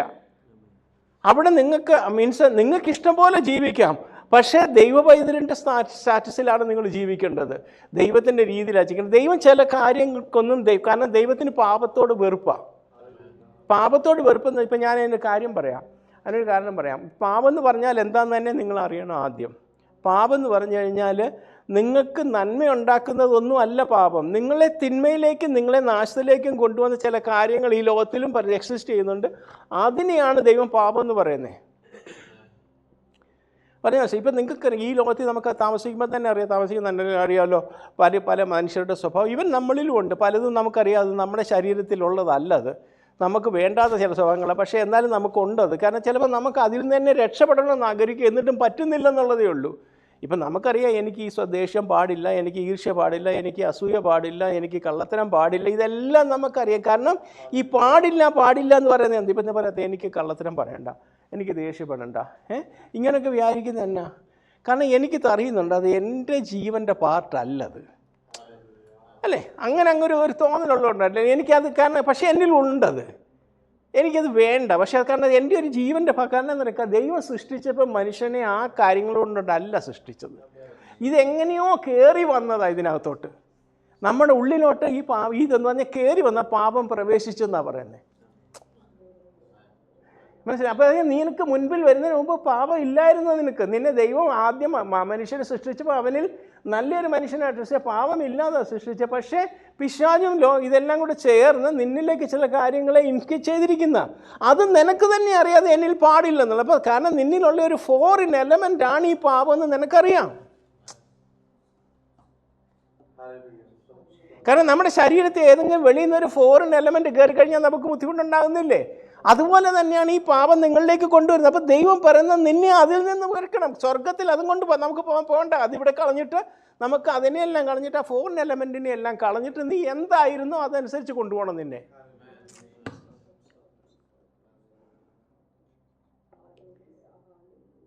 മനസ്സിലായി? അപ്പോൾ ഇവിടെ വെച്ച് തന്നെ നീ ആ പാപത്തെ വെറുക്കാൻ പഠിക്കണം. അതിന് കാരണം ഇപ്പം ഞാൻ ചിലപ്പോൾ ഇങ്ങനെ പറയാറുണ്ട്, ഇപ്പം നമ്മുടെ കാലയിലെങ്കിൽ ഇപ്പം നമുക്കറിയാമല്ലോ, റോഡിൽ കൂടെ ഒക്കെ പോകുമ്പോഴും വീട്ടിൽ കൂടെ പോകുമ്പോഴൊക്കെ പല പട്ടികളും പൂച്ചകളും എല്ലാം കൂടി ജീവിക്കുന്നവർ നമുക്ക് പല വൃത്തികളിലൊക്കെ കാണും. ചിലപ്പോൾ നമ്മുടെ കാലറിയാതൊക്കെ ആയിക്കഴിഞ്ഞാൽ നമ്മൾ ഓടി വന്ന് പെട്ടെന്ന് അങ്ങ് കഴുകും അല്ലേ? പെട്ടെന്ന് അങ്ങ് കഴുകും അതല്ലേ ചെയ്ത് ഇവർ റോഡിലൊക്കെ അങ്ങ് കാണുവാണെങ്കിൽ അല്ലേ? കാരണം നമ്മുടെ അല്ല, അതൊക്കെ നമ്മൾ വെറുക്കുന്ന ഒരു സാധനമാണ്. നമ്മൾ അതിനെ സ്നേഹിക്കാൻ പറഞ്ഞാൽ നമ്മളെ കൊണ്ട് പറ്റുമോ? അതുപോലെ ദൈവത്തിന് ഈ പാപം എന്ന് പറയുന്നത്, നമ്മൾ ഈ ലോകത്തിൽ നമ്മുടെ കാലേ പോലും പെരളാൻ ആഗ്രഹിക്കാത്ത ചില കാര്യങ്ങളെ നമ്മൾ വെറുക്കുന്ന പോലെ തന്നെയാണ് ദൈവത്തിന് ഈ നമ്മുടെ ഉള്ളിലേക്ക് എറിയുന്ന ഫോറിൻ എലമെൻറ്റ്സ് അതുപോലെ വെറുക്കുന്ന ഒരു കാര്യം. അതുകൊണ്ട് പറഞ്ഞാൽ ഒരിക്കലും പാപം ഒഴികെ ബാക്കി എല്ലാത്തിലും ദൈവം സമ്മതിക്കും നമ്മളെ. പാപത്തെ ദൈവം അതുപോലെ വെറുക്കുന്നതാ. അതുകൊണ്ട് നിങ്ങളുടെ ജീവിതത്തിൽ നിന്ന്, കാരണം നിങ്ങൾ ദൈവ പൈതല അല്ലേ, ഈ ദൈവ പൈതൽ എന്ന് പറഞ്ഞാൽ തന്നെ അതിനകത്തൊരർത്ഥം എന്നാ, ദൈവത്തിൻ്റെ പ്രകൃതി നമ്മളിൽ ഉണ്ടെന്നുള്ളതല്ലേ. നിങ്ങൾ ദൈവത്തിൻ്റെ പ്രകൃതി ഉണ്ട്, പക്ഷേ അതിനകത്തേക്ക് ദൈവത്തിൻ്റെ പ്രകൃതിക്ക് അപ്പുറമായിട്ട് വെളിയിൽ നിന്ന് കയറി ഏതാണ്ട് ഉള്ളതുകൊണ്ടല്ലേ ഈ പ്രശ്നമെല്ലാം വന്നേ. അതിനെ മാറ്റിക്കളയണം. അതിനെ മാറ്റിക്കളഞ്ഞിട്ട് നിങ്ങൾ എന്താണോ ആ ഒരു ലേക്കിലേക്ക്, അതിനെ പറയുന്ന ദൈവീയ സ്വഭാവത്തിലേക്ക് നിങ്ങൾ വരണമെന്ന്. കാരണം സ്വർഗം വെച്ചിരിക്കുന്നത് ദൈവത്തിനും ദൈവമക്കൾക്കും വേണ്ടിയിട്ടും ദൈവ സ്വഭാവത്തിനും വേണ്ടിയിട്ടാണ്. അതിൽ ഈ ഫോറിൻ എലമെൻസിനെയും കൊണ്ടൊന്നും നമുക്ക് പോകാൻ പറ്റത്തില്ല. മനസ്സിലായോ? അപ്പോൾ ആ നിയമം അനുസരിച്ച്, അങ്ങനെയുള്ള നിയമം അനുസരിച്ച്, അതാ പറഞ്ഞാൽ പാപത്തിൻ്റെ ശമ്പളം മരണം അത്ര എന്ന് പറഞ്ഞാൽ എന്താ? പാപത്തിൻ്റെ ശമ്പളം മരണം എന്ന് പറഞ്ഞാൽ പാപം ചെയ്യുന്ന ദേഹി മരിക്കണം എന്ന് പറഞ്ഞാൽ അതിൻ്റെ അർത്ഥം നമ്മൾ പാപത്തിന് അടിമപ്പെട്ട് പാപത്തെ സ്നേഹിക്കുക. അതായത് നമ്മൾ ഉള്ളിലേക്ക് കയറിയ ഫോറിൻ എലമെൻറ്റിൻ്റെ അടിമത്തത്തിൽ നമ്മളങ്ങനെ ജീവിക്കാൻ ആഗ്രഹിച്ചാൽ നമ്മൾ ഒരിക്കലും ദൈവിക പദ്ധതിയിലേക്ക് എത്തിച്ചേരത്തില്ല. അതിനാണ് മരണം എന്ന് പറയുന്നത്. ദൈവിക പദ്ധതിയിലേക്ക് എത്തിച്ചേരാതെ വേറെ എവിടെ എത്തുന്നതിനെയാണ് എന്ത് പറയുന്നത്? മരണം എന്ന് പറയുന്നത്. അതായത് നമ്മളിൽ വന്ന ഫോറിൻ എലമെൻറ്റിൻ്റെ ആ ഇല്ലാതാക്കാൻ വേണ്ടി ദൈവം വെച്ചിരിക്കുന്ന വ്യവസ്ഥകളാണ് ഇതൊക്കെ. അപ്പോൾ അതിന് ഒരൊറ്റ മാർഗ്ഗമേ ഉള്ളൂ. എന്താണെന്നറിയാമോ? ആ വ്യക്തിയിൽ എന്താ പറയുക, അവന് ദൈവം വെച്ചിരിക്കുന്ന ചില നിയമങ്ങളുണ്ട്. ആ നിയമങ്ങൾ അതെന്താണെന്ന് നമുക്കത് ഇന്നത്തെ സ്റ്റഡിയിൽ അത് പറ്റത്തില്ല. ഓക്കെ, അതിന് വേണ്ടിയിട്ടാണ് കർത്താവായ യേശുക്രിസ്തുവിൻ്റെ ക്രൂശ് മരണത്തിൽ നീ വിശ്വസിക്കുക. അതിനവിടെ പറഞ്ഞിരിക്കുന്ന ഒരു കാര്യമുണ്ട്. ഇപ്പം ഞാൻ വായിച്ച വാക്യം എന്താണെന്നറിയാമോ?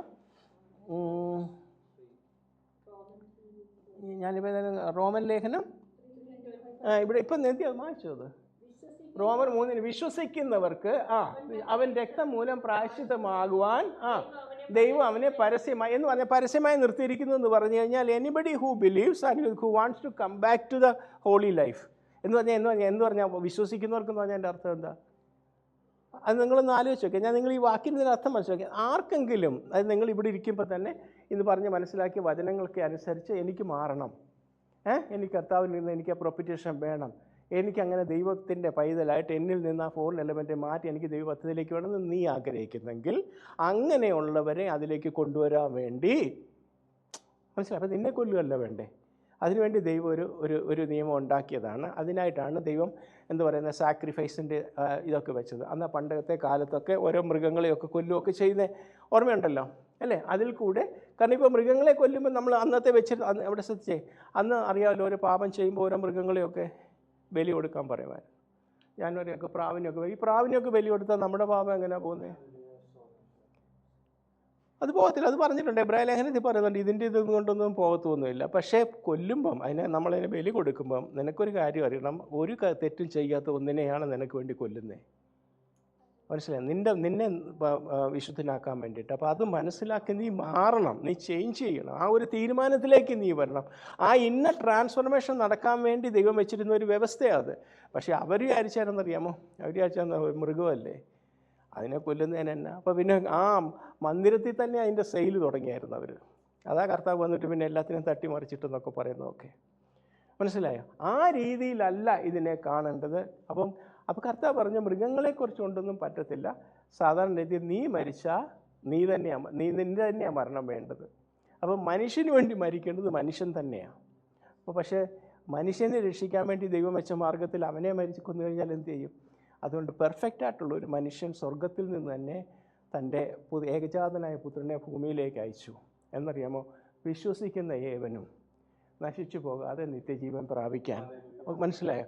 അപ്പം അങ്ങനെ ഒരു മനുഷ്യൻ്റെ പ്രൊപ്പിറ്റേഷൻ ഡെത്തിൽ നീ വിശ്വസിക്കുക. അന്ന് മൃഗങ്ങൾ വിശ്വസിച്ചത് എനിക്ക് വേണ്ടിയിട്ടാണ്, എൻ്റെ പാപത്തിന് വേണ്ടിയിട്ടാണെന്ന് നീ ആ മൃഗത്തിൻ്റെ മേൽ കൈവച്ച് നിൻ്റെ പാപം അതിൻ്റെ മേലാക്കി അതിനെ വിൽഡർനെസ്സിലേക്ക് വിടുന്നത് പോലെ തന്നെ നീ നിൻ്റെ പാപത്തിൻ്റെ ഇത് പുത്രനിൽ വെച്ചിട്ട് പുത്രൻ സ്വർഗത്തിൽ നിന്ന് തന്നെ ഒരുക്കി. ഇനി അതിനകത്ത് ചില ക്വസ്റ്റ്യൻസ് വരും. അപ്പോൾ ഒരാൾ പുത്രൻ മാറ്റിച്ചാൽ എങ്ങനെ ഇത്രയും മനുഷ്യരുടെ പാപങ്ങൾ പോകുന്നേ? ഒരാളുടെ ഒരു മനുഷ്യനെ വെക്കുമ്പോൾ അന്നൊരു മനുഷ്യൻ പാപം ചെയ്താൽ ഒരു മൃഗത്തെ കൊല്ലുമെന്ന് പറയുന്നത് കൊണ്ടുപോകുന്ന കൊല്ലുമെന്നല്ലേ പറയുന്നത്. അങ്ങനെയാണെങ്കിൽ നമ്മുടെ ഈ ലോകത്തിലുള്ള എല്ലാ മനുഷ്യരുടെയും പാപങ്ങൾക്ക് വേണ്ടി, അപ്പോൾ ഇനി വരുവാനിരിക്കുന്നവരുടെയും നേരത്തെ ഉള്ളവരുടെയൊക്കെ പാപങ്ങൾക്ക് വേണ്ടിയിട്ട് ഒരു യേശുക്രിസ്തു മാത്രം മരിച്ചതുകൊണ്ട് എന്താ പറ്റി? അവിടാണ് അതിനകത്ത് ഏറ്റവും കൂടുതൽ യേശുക്രിസ്തു തന്നെ വേണം എന്നുള്ളതിനകത്തെ രണ്ടാമത്തെ കാരണം എന്ന് വെച്ചാൽ, ഒരു മനുഷ്യൻ മാത്രം, അല്ലെങ്കിൽ ഏതെങ്കിലും ഒരു ജീവി മരിച്ചു കഴിഞ്ഞാൽ ആ മനുഷ്യനെ കൊണ്ട് അത് തീരും, അത് ഒരാൾക്ക് പ്രയോജനപ്പെടുത്തുള്ളൂ. പക്ഷേ കർത്താവായ യേശുക്രിസ്തു മരണമില്ലാത്ത വ്യക്തിയാണ്. അവൻ മനുഷ്യനായിട്ട് വന്ന് മരിച്ചു കഴിഞ്ഞാൽ അവൻ എന്നും നിലനിൽക്കുന്ന ഒരു മരണമാണ് അത് എത്ര പേർക്ക് വേണ്ടി. കാരണം ഇന്നും നമ്മൾ റെവല്യൂഷൻ്റെ പുസ്തകം വായിക്കുമ്പം അറിയാമല്ലോ, ആ പുസ്തകത്തിൻ്റെ മുദ്ര തുറക്കാൻ ആരും ഇല്ലാതിരുന്നപ്പം യഹൂദയുടെ സിംഹം ഓൾറെഡി ഉണ്ടെന്നും പറഞ്ഞുകൊണ്ടൊന്നും അവരിങ്ങനെ സിംഹത്തെ കാണാനായിട്ട് നോക്കിയിരുന്നപ്പം അറുക്കപ്പെട്ട ഒരു കുഞ്ഞാടിനെയാണ് കണ്ടേ. അല്ലേ സ്ലെയിൻ ലാംബ് യസി എന്ന് പറഞ്ഞാൽ ഇപ്പോഴും കർത്താവിനെ ആ രീതിയിൽ അവിടെ നിർത്തിയിരിക്കുക. കാരണം വിശ്വസിക്കുന്ന ഏവർക്കും പ്രായശ്ചിത്തമാകാൻ വേണ്ടിയിട്ട്. അതായത് ഇനി ഒരു ആടിനെ അറക്കണ്ട. കാരണം ലോകത്തിലെ എല്ലാ മനുഷ്യരുടെയും പാപങ്ങളെ ചുമക്കാൻ മനുഷ്യനായി എനിക്ക് കഴിയത്തില്ല, ദൈവമായ അവനെല്ലാവർക്കും വേണ്ടിയിട്ട് പറ്റും. കാരണം എന്നറിയാം, അവൻ ജീവിച്ചിരിക്കുന്ന മനുഷ്യനുമാ മരിച്ച മനുഷ്യനുമാ എല്ലാവർക്കും വേണ്ടി ആ പ്രൊപ്പിറ്റേഷൻ പറ്റും. കാരണം അവൻ ദൈവമായതുകൊണ്ട് മരിച്ചില്ലാതാകുന്നില്ലത്. അപ്പോൾ ക്രിസ്തുവിൻ്റെ മരണം ഇല്ലാതാകുന്ന മരണമല്ല, എല്ലാവർക്കും വേണ്ടി പ്രൊപ്പിറ്റേഷൻ ആകാൻ പറ്റിയ മരണമാണ് അത്. കാരണം എന്നറിയാം, ക്രിസ്തു മരിക്കാത്തത് കൊണ്ട്, ക്രിസ്തുവിനെ ഫിസിക്കലായിട്ടുള്ള മൃത്യു ആണെങ്കിൽ അവൻ ഇല്ലാതാകുന്നില്ല. അതുകൊണ്ട് ക്രിസ്തുവിൻ്റെ മരണം it is always available and acceptable to God. അതിന് പറ്റും. അത് ക്രിസ്തുവിൻ ദൈവത്തിൻ്റെ നീതിയാണ്, അത് ദൈവത്തിൻ്റെ ജ്ഞാനമാണത്. കാരണം മനുഷ്യൻ, ഇപ്പം എനിക്ക് വേണ്ടി ഒരു മനുഷ്യൻ മരിക്കാൻ തയ്യാറായി കഴിഞ്ഞാൽ അത് എനിക്ക് വേണ്ടി മാത്രമേ ആകത്തുള്ളൂ, വേറൊരാൾക്ക് വേണ്ടിയിട്ട് എങ്ങനെ ആകുന്നേ? പക്ഷേ ദൈവം കർത്താവെന്ന് പറയുന്നത് പക്ഷേ ഒരിക്കൽ മരിച്ചെങ്കിലും അത് വിശ്വസിക്കുന്ന ഏവർക്കും വേണ്ടി നോൻ പ്രായശ്ചിത്തമാകാൻ വേണ്ടിയിട്ട് ഇന്നും ജീവിച്ചിരിക്കുന്ന കർത്താവാണ്. പറഞ്ഞ മനസ്സിലായി. ഇന്നും നമ്മുടെ പ്രൊപ്പിറ്റേഷൻ എന്ന് പറയുന്നത് കർത്താവ് തന്നെയാണ്. കാരണം അവൻ ജീവിച്ചിരിക്കുന്ന മനുഷ്യനുമാണ്, നമുക്ക് വേണ്ടിയിട്ട് മരിക്കുന്ന മനുഷ്യനുമാണ്. അത് വിശ്വസിക്കുന്നവർക്കും വിശ്വസിക്കാനിരിക്കുന്നവർക്കും. പക്ഷേ നമുക്കിതിൻ്റെ പ്രാക്ടിക്കൽ തിങ്കിങ് നമ്മുടെ ബുദ്ധിയിലൂടെ മനസ്സിലാകുന്നില്ലെന്നുള്ളതേ ഉള്ളൂ. ഒരു മനുഷ്യനായിട്ടിരിക്കുന്ന വ്യക്തി മരിച്ചു കഴിഞ്ഞാൽ എല്ലാവർക്കും പ്രായശ്ചിത്തമാകാൻ പറ്റത്തില്ല. എന്നാൽ എന്നേക്കും ജീവിച്ചിരിക്കുന്ന ഒരു മനുഷ്യനെ മരിച്ച രീതിയിൽ കൊണ്ടുവരാമെന്നുണ്ടെങ്കിൽ അവനെ എല്ലാവർക്കും വേണ്ടി പ്രായശ്ചിത്തമാക്കാൻ പറ്റും. അതിനുവേണ്ടി പ്രത്യേകിച്ച് ഇനി വേറൊരു മനുഷ്യൻ മരിക്കേണ്ട ആവശ്യമില്ല. മനസ്സിലായി. ഇന്നും അവനെ അവിടെ കാണുന്നത് എന്താ പറയുന്നത്, അറുക്കപ്പെട്ട കുഞ്ഞാടായിട്ട്. എന്നോ 2000 വർഷങ്ങൾക്ക് മുമ്പാണെങ്കിൽ ഇന്നും അവനെ അവിടെ നിർത്തിയിരിക്കുന്ന, അവന് വിശ്വസിക്കുന്ന എല്ലാവർക്കും പ്രായശ്ചിത്തമാകാൻ വേണ്ടിയിട്ട് ഇനി ഒരു പ്രത്യേക മരണത്തിൻ്റെ ആവശ്യമില്ല. ആ മരണത്തെ വെച്ച് കർത്താവ് ഇന്നും നമുക്ക് വേണ്ടി അവിടെ പക്ഷപാതം ചെയ്തുകൊണ്ടിരിക്കുക. ആ മരണത്തെയാണ് കർത്താവ്. നമുക്കെന്നറിയാമോ, ഇവിടെ ശ്രദ്ധിച്ചേ, നമ്മളെ പാപത്തിൽ നിന്ന് മുക്തിയാക്കി എന്ന് ഡിക്ലെയർ ചെയ്തിട്ട് ദൈവമാണ്. നമ്മളൊരു പ്രൊപ്പിറ്റേഷൻ ചെയ്താൽ ആ പ്രൊപ്പിറ്റേഷൻ പ്രസാദിച്ച് നിന്നെ ഇത് ഞാൻ അക്സെപ്റ്റ് ചെയ്തിരിക്കുന്നു, നീ പാപമുക്തനായി എന്ന് അക്സെപ്റ്റ് ചെയ്യേണ്ടത് ദൈവമാണ്. ഒരു മൃഗത്തെ വെറുതെ കൊന്നു കഴിഞ്ഞാലൊന്നും ദൈവം അക്സെപ്റ്റ് ചെയ്യത്തില്ല. അത് നിനക്ക് വേണ്ടി നിന്നെ പോലുള്ള ഒരാൾ തന്നെ വേണം. അതിനാരെ എടുക്കും? നീ തിരഞ്ഞെടുക്കുന്ന ഒരു മനുഷ്യനെ പറ്റത്തില്ല. ദൈവം തിരഞ്ഞെടുത്ത ഒരു മനുഷ്യനെ അയച്ചു, അത് സ്വന്തം പുത്രനെ അയച്ചു. അത് മനസ്സിലായി, സ്വന്തം പുത്രനെ അയച്ചു. അപ്പം നീ ഇനി അതിൽ വിശ്വസിച്ചാൽ മതി. ആ മരണം ഞാൻ എല്ലാവർക്കും കൂടി വേണ്ടിയിട്ടാണ് നിർത്തിയിരിക്കുന്നത്. അവനെ പരസ്യമായിട്ട് നിർത്തിയിരിക്കുന്നു. അവിടെ നിർത്തിക്കുക, പ്രായശ്ചിത്തമാക്കാൻ ദൈവം അവനെ പരസ്യമായിട്ട് നിർത്തിയിരിക്കുന്നു. That means it's for everybody. God has set for the propitiation through faith in the blood to declare his righteousness for the remission of the sin that are passed for the forbearance of God. It's not for one person, it's for everybody, those who believe. ആർക്ക് വേണമെങ്കിലും. കാരണം ക്രിസ്തുവിനെ ഇന്നും അറുക്കപ്പെട്ട കുഞ്ഞാറായിട്ടാണ് ദൈവം നിർത്തിയിരിക്കുന്നത്. പറയുന്നത് മനസ്സിലായി. ഇതിനെല്ലാത്തിനും പിന്നിൽ ചില ടെക്നിക്കലായിട്ടുള്ള മീനിങ്ങുകളുണ്ട്. ഞാനും നിങ്ങളോട് അല്പത് പറഞ്ഞു തരുന്നു എന്നുള്ളതേ ഉള്ളൂ. നിങ്ങൾ പിന്നീട് വീട്ടിൽ ചെന്നിരുന്നുണ്ടോ ഒക്കെ പഠിക്കാനൊക്കെ ഒന്ന് ശ്രമിച്ചാൽ നിങ്ങൾക്ക് കുറച്ചുകൂടെ നല്ല ഇതിൻ്റെ മീനിങ്ങുകൾ, ഇതിൻ്റെ അർത്ഥങ്ങൾ മനസ്സിലാക്കാൻ പറ്റും. ഓക്കെ, അപ്പം അതിനെ ക്രിസ്തുവിനെ മരിപ്പിക്കേണ്ടത്, ക്രിസ്തുവിനെ ക്രൂസിഫൈ ചെയ്യേണ്ടത് ആവശ്യമായിരുന്നു. അല്ല, ക്രിസ്തു അല്ലാതെ വേറൊരാൾക്കും ലോകത്തിലുള്ള മനുഷ്യരുടെ എല്ലാം പാപങ്ങൾക്ക് പ്രായശ്ചിത്തമാകാൻ പറ്റത്തില്ലായിരുന്നു. ഇനി അതിനകത്തെ രണ്ടാമത്തെ ജെനുവിനായിട്ടുള്ള ഒരു റീസൺ എന്ന് പറയുന്നത്, ആദം പാപം ചെയ്തുകൊണ്ട് എല്ലാ മനുഷ്യനും പാപികളായെന്നല്ലേ? ആദാമിലൂടെ എല്ലാ മനുഷ്യനും പാപമായെന്നല്ലേ? അങ്ങനെയാണെന്നുണ്ടെങ്കിൽ ഒരു മനുഷ്യൻ്റെ പ്രായശ്ചിത്തത്തിലൂടെ എല്ലാവരെയും ആക്കാനും ദൈവത്തിന് കഴിയണം. അല്ലെങ്കിൽ പിന്നെ ആദം പാപം ചെയ്യുന്ന പറഞ്ഞു ഡാനി എങ്ങനെ പാപിയാകുന്നേ? നിങ്ങളെങ്ങനെ പാപിയാകുന്നേ? അപ്പം നിങ്ങളെ എല്ലാം പാപികളായിട്ട് ആ പാപത്തിലൂടെ അടയ്ക്കാമെങ്കിൽ ആ പാദമല്ലാതെ അവസാനത്തെ ആദാമിലൂടെ രക്ഷയുടെ മാർഗം ദൈവം ഒരുക്കി അതിൽ വിശ്വസിക്കുന്നവരെ രക്ഷിക്കാനും ദൈവത്തിന് കഴിയും. അപ്പോൾ ദൈവത്തിൻ്റെ യേശുക്രിസ്തുവിൻ്റെ ക്രൂശ് മരണം മാത്രം മതി ആ യേശുക്രിസ്തുവോട് രക്ഷിക്കപ്പെടുന്നവരുടെ രക്ഷയ്ക്ക് കാരണമാകാൻ. ഒരു വ്യക്തിക്ക് എല്ലാവരെയും വലിച്ചുകൊണ്ട് പാപത്തിലേക്ക് പോകാൻ കഴിയുമെന്നുണ്ടെങ്കിൽ ഒരു വ്യക്തിയിലൂടെ, അനുസരിക്കുന്ന ഒരു വ്യക്തിയിലൂടെ, പ്രായശ്ചിത്തമാകാൻ തയ്യാറായി വന്ന ഒരു വ്യക്തിയിലൂടെ നിങ്ങളെല്ലാം രക്ഷിക്കാനും ദൈവത്തിന് കഴിയും. പറഞ്ഞാൽ മനസ്സിലാവും. അപ്പോൾ ഇതിനെല്ലാം ഒരുപാട് റീസൺസ് ദൈവത്തിൻ്റെ നീതീകരണത്തിലുണ്ട്. ഓക്കെ, അപ്പോൾ അതിൻ്റെ മരണം ആവശ്യമായിരുന്നു. ഇനി വേറെ ചില വാക്യങ്ങൾ, 1-2 വാക്യങ്ങളുടെ വായിച്ച് ഞാൻ കർത്തൃമേശയിലേക്ക് പോകുന്നു. 1-2 വാക്യങ്ങൾ വായിക്കാം. നമ്മൾ ഒരു വാക്യം മത്തായിയുടെ സുവിശേഷം 26-ാം അധ്യായത്തിൻ്റെ 39 ഒന്ന് വായിച്ച്. 26:39. മാത്യു 26:39. മാത്യു 26:39. മാത്യു 26:39. പിന്നെ അവൻ അല്പം മുമ്പോട്ട് എന്ന് കവിണ്ണു വീണു. പിതാവേ, കഴിയുമെങ്കിൽ ഈ പാനപാത്രം എങ്കിൽ നിന്ന് നീങ്ങിപ്പോകണമേ. എങ്കിലും ഞാൻ ഇച്ഛിക്കും പോലെ അല്ല, നീ ഇച്ഛിക്കും പോലെ ആകട്ടെ. And he went a little further and fell on his face and prayed, saying, "O my Father, if it be possible." Look at that word. If it be possible. What he said? He said, nevertheless, where is it? If it be possible, let this cup pass from me. എന്ന് പറഞ്ഞാൽ എൻ്റെ അർത്ഥം എന്നാ? കർത്താവ് പ്രാർത്ഥിച്ച ഒരു പ്രാർത്ഥന അല്ലേ? If it is possible. Okay, എന്ന് പറഞ്ഞാൽ എൻ്റെ മരണം കണ്ടല്ലാതെ വേറെ ഏതെങ്കിലും മാർഗം ഉണ്ടെങ്കിൽ, ക്രിസ്തുവിനെ ക്രൂശിഫൈ ചെയ്തില്ലേ?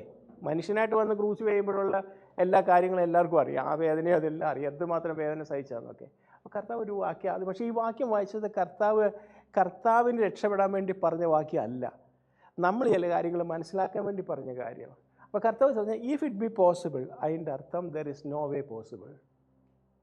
ഇതല്ലാതെ വേറൊരു മാർഗമില്ലെന്ന് സ്വർഗം പറയുക. അത് മനുഷ്യനെ നിത്യത്തിലേക്ക് കൊണ്ടുവരാൻ, പാപത്തിൽ നിന്ന് വിടുവിക്കാൻ. നിങ്ങൾക്ക് തോന്നുന്നുണ്ടോ വേറൊരു മാർഗം ഉണ്ടെങ്കിൽ ഞാൻ ക്രിസ്തുവിനെ ക്രൂസിഫൈ ചെയ്യുമെന്ന്? വേറൊരു മാർഗം ഇല്ലാഞ്ഞിട്ടല്ലേ അങ്ങനെ ചെയ്തേ? അപ്പം ദൈവം പോലും പറയുന്നത് എൻ്റെ നീതിക്കനുസരിച്ച്, എൻ്റെ നിയമം അനുസരിച്ച് ഇതല്ലാതെ മറ്റൊരു മാർഗമില്ല. So my son has to die. only thing is you have to trust.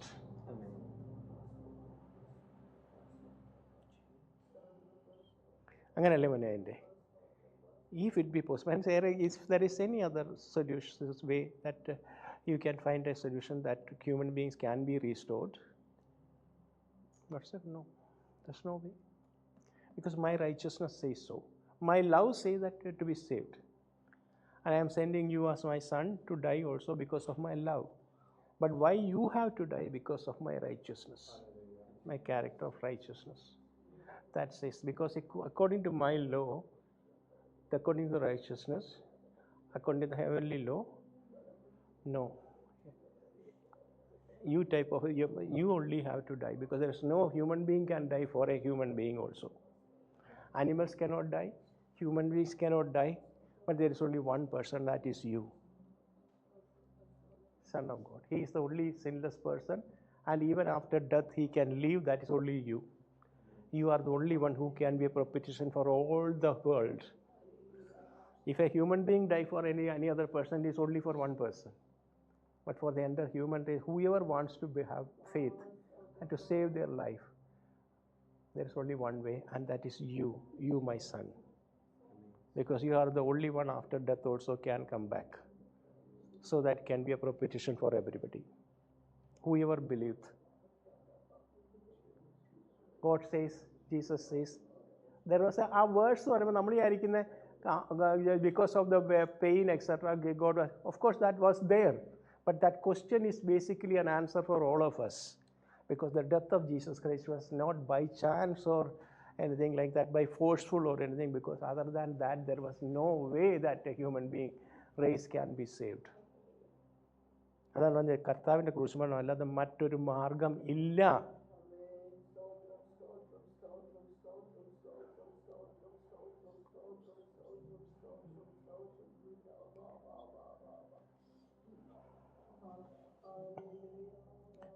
ഞാൻ പറഞ്ഞില്ലേ, നിങ്ങൾ ചെറുപ്പക്കാരായതുകൊണ്ടാണ് ഞാൻ ഇങ്ങനെ പറയുന്നത്. അല്ലെങ്കിൽ പിന്നെ കുഴപ്പം ഞങ്ങൾ പറഞ്ഞു വിട്ടാൽ മതി. എന്തുകൊണ്ടാണ് കർത്താവ് ക്രൂശിനെ തറച്ചതെന്ന് ചോദിച്ചാൽ അതല്ല വേറെ മാർഗ്ഗമില്ല. കാരണം ദൈവത്തിൻ്റെ നീതി അങ്ങനെ, ദൈവത്തിൻ്റെ നിയമം അങ്ങനെ. പാപത്തിൻ്റെ ശമ്പളം മരണമാണ്, എല്ലാവരും മരിക്കേണ്ടതാണ്. അത് എന്നാൽ മരിച്ചാലും ജീവിക്കാൻ പറ്റുന്ന ഒരാളെ മാത്രമേ പറ്റൂ, അത് കർത്താവ് യേശു ക്രിസ്തു മാത്രമേ ഉള്ളൂ. അത് ദൈവപുത്രനാണ്, അവൻ മരിച്ചേ പറ്റത്തുള്ളൂ. So he has to die. There are many other verses also showing this. That one more verse, after that I will stop it. Luke 24:25 to Luke 24:25 to 27. Luke 24:25 to 27. അതുകൊണ്ട് വായിച്ചത് വേറെ ഉണ്ട് വാക്യങ്ങൾ, but I will be stopping after this. അവൻ അവരോട്, അയ്യോ ബുദ്ധിഹീനരേ, പ്രവാചകന്മാർ പറഞ്ഞിരിക്കുന്നതെല്ലാം വിശ്വസിക്കാത്ത മന്ദം ബുദ്ധികളെ, ക്രിസ്തു ഇങ്ങനെ കഷ്ടം അനുഭവിച്ചിട്ട് തന്റെ മഹത്വത്തിൽ കടക്കേണ്ടതല്ലയോ എന്ന് പറഞ്ഞു. മതി ഒരു മിനിറ്റ്. മനെ നിങ്ങളെല്ലാം എല്ലാവരുടെയും ശ്രദ്ധ എവിടെ നിന്ന് വേണം. This is that place. Then after the crucifixion, after Jesus' crucifixion, the people were going back because they were all depressed. Because when കർത്താവിനെ യെരുശലേമിൽ നിന്ന് കർത്താവിനെ എഴുന്നള്ളിച്ചോട് കർത്താവിനെ ഇങ്ങനെ വലിയ ഘോഷയാത്ര പോലെ ഹോശന്നയൊക്കെ പാടി ആൾക്കാർ ഇവനെ കർത്താവിനെ രാജാവാക്കുമെന്നും പറഞ്ഞുകൊണ്ട് വന്നല്ലോ, യെരുശലേമിൽ വന്നല്ലോ. പക്ഷെ അവർ പ്രതീക്ഷിക്കുന്നതിന് വിപരീതമായിട്ട് കർത്താവ് യേശുക്രിസ്തുവിനെ അവരവിടെ ക്രൂശിച്ചു. അപ്പോൾ കൂടെ വന്നവരെല്ലാം നിരാശപ്പെട്ടു. നമ്മളെന്ത് വിചാരിച്ചാൽ വന്നേ? ക്രിസ്തുവിൻ്റെ രാജാവാക്കും എന്നൊക്കെ വിചാരിച്ചല്ലേ വന്നേ. പക്ഷേ ഇവനെ ക്രൂശിച്ചു. അപ്പോൾ ഇനിയും നമ്മുടെ കൂടെ ഇത്രയും നാൾ നടന്ന ഒരാളാണ്, 3.5 വർഷം നമ്മളോട് നടന്ന ആളാണ്, പല അത്ഭുതങ്ങളൊക്കെ ചെയ്ത് കണ്ടിട്ടുണ്ട്. പക്ഷെ നമ്മൾ എന്താകുമെന്നാണ് വിചാരിച്ചത്? അതിൽ കൂടെ നമുക്കും എന്തൊക്കെ ആകാമെന്നൊക്കെ നമ്മൾ വിചാരിച്ചാൽ വന്നേ. പക്ഷേ അതല്ല സംഭവിച്ചത്. സോ അവരെല്ലാവരും നിരാശയിലായി. അതാ പറഞ്ഞ ഒരു ഫാമിലിയൊക്കെ നിരാശപ്പെട്ട് തിരിച്ചു പോകുന്നത്. അവർ തിരിച്ചു പോവുക.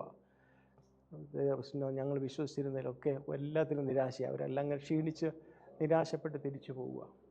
അപ്പോൾ ഒരു ഫാമിലി ഇങ്ങനെ പോകുമ്പം കർത്താവ് അവരോട് നടക്കുന്നതായിട്ട് 24-ാം അധ്യായം നമ്മൾ വായിക്കുന്നത്. ക്ലെയോപ്പാവും അവരുടെ ഭാര്യ മറിയയും ഇവർ രണ്ടുപേരും കൂടി ഇങ്ങനെ നിരാശപ്പെട്ട് ഇങ്ങനെ തർക്കിച്ചുകൊണ്ടൊക്കെ ഇങ്ങനെ പോകുന്നതായിട്ട് ആ അധ്യായത്തിൽ നമ്മൾ വായിക്കുന്നത്. എന്താ തർക്കിക്കുന്നറിയോ? സ്ത്രീ പറഞ്ഞു കർത്താവ് ഉയർത്തെഴുന്നേറ്റ് ഞങ്ങൾ കണ്ടു എന്ന്. മീൻസ് അവരുടെ നോക്കിയപ്പോൾ അവിടെ കല്ലറ് ഒഴിഞ്ഞ് കിടക്കുന്നതൊക്കെ ഉണ്ട്. അപ്പം മറ്റൊരു വിശ്വസിച്ചില്ല. ക്ലെയോപ്പ വന്നെങ്കിൽ വിശ്വസിക്കത്തില്ല. ആ പുള്ളി വിശ്വസിച്ചു വന്നേ. അപ്പോൾ ഇവർ ഈ കാര്യത്തെക്കുറിച്ച് പറഞ്ഞും തർക്കിച്ചും ഇങ്ങനെ നടന്നു പോകുന്ന പറഞ്ഞേ കൂട്ടത്തിൽ ഒരാളൂടെ വന്നു. There was a third person coming in 24 ഏറ്റവും in the chapter you can see. They could not understand who was that. പക്ഷേ later they understood that it was Jesus. Because Jesus resurrected, they were walking with Jesus had died, but he has resurrected, and they came and walking with them. Well, Jesus asked them, why are you so tensed and why are you arguing each other? And പറഞ്ഞു, no, ഞങ്ങൾ എന്തെല്ലാം expect ചെയ്താൽ വന്നേ. We expected that he will be exalted to as a king and all such kind of respects he will get, and even we also thought that we will also get all such things. Then Jesus said, നിങ്ങൾ ഇത്ര മന്ദബുദ്ധികളാകുക. What is it written that at the beginning? അയ്യോ ബുദ്ധിഹീനരെ. അവരെതിരിക്കുന്നത് എന്നറിയാമോ? അയ്യോണ്ട് ബുദ്ധിഹീനരെ, പ്രവാചകൻ പറഞ്ഞിരിക്കുന്നതെല്ലാം വിശ്വസിക്കാത്ത മന്ദബുദ്ധികളെ. ഓ fools, ഇങ്ങനെ വിളിച്ചിരിക്കുന്നത്. ഫൂൾസ് എന്താ വിളിക്കാൻ കാരണം എന്നറിയാമോ? ഞാൻ മരിക്കുമെന്നും, ഇവിടെ ശ്രദ്ധിച്ച്, നിങ്ങൾക്ക് വേണ്ടി മരിക്കുന്നു, 3-ാം ദിവസം ഉയർത്തെഴുന്നേൽക്കുന്നൊക്കെ ഞാൻ മരിക്കുന്നതിന് മുമ്പ് നിങ്ങളോട് ഇരുന്നപ്പോൾ പറഞ്ഞിട്ടുള്ളതാണല്ലോ. പിന്നെ നിങ്ങൾ ഏതർത്ഥത്തിൽ അത് മനസ്സിലാക്കിയെടുത്തേ?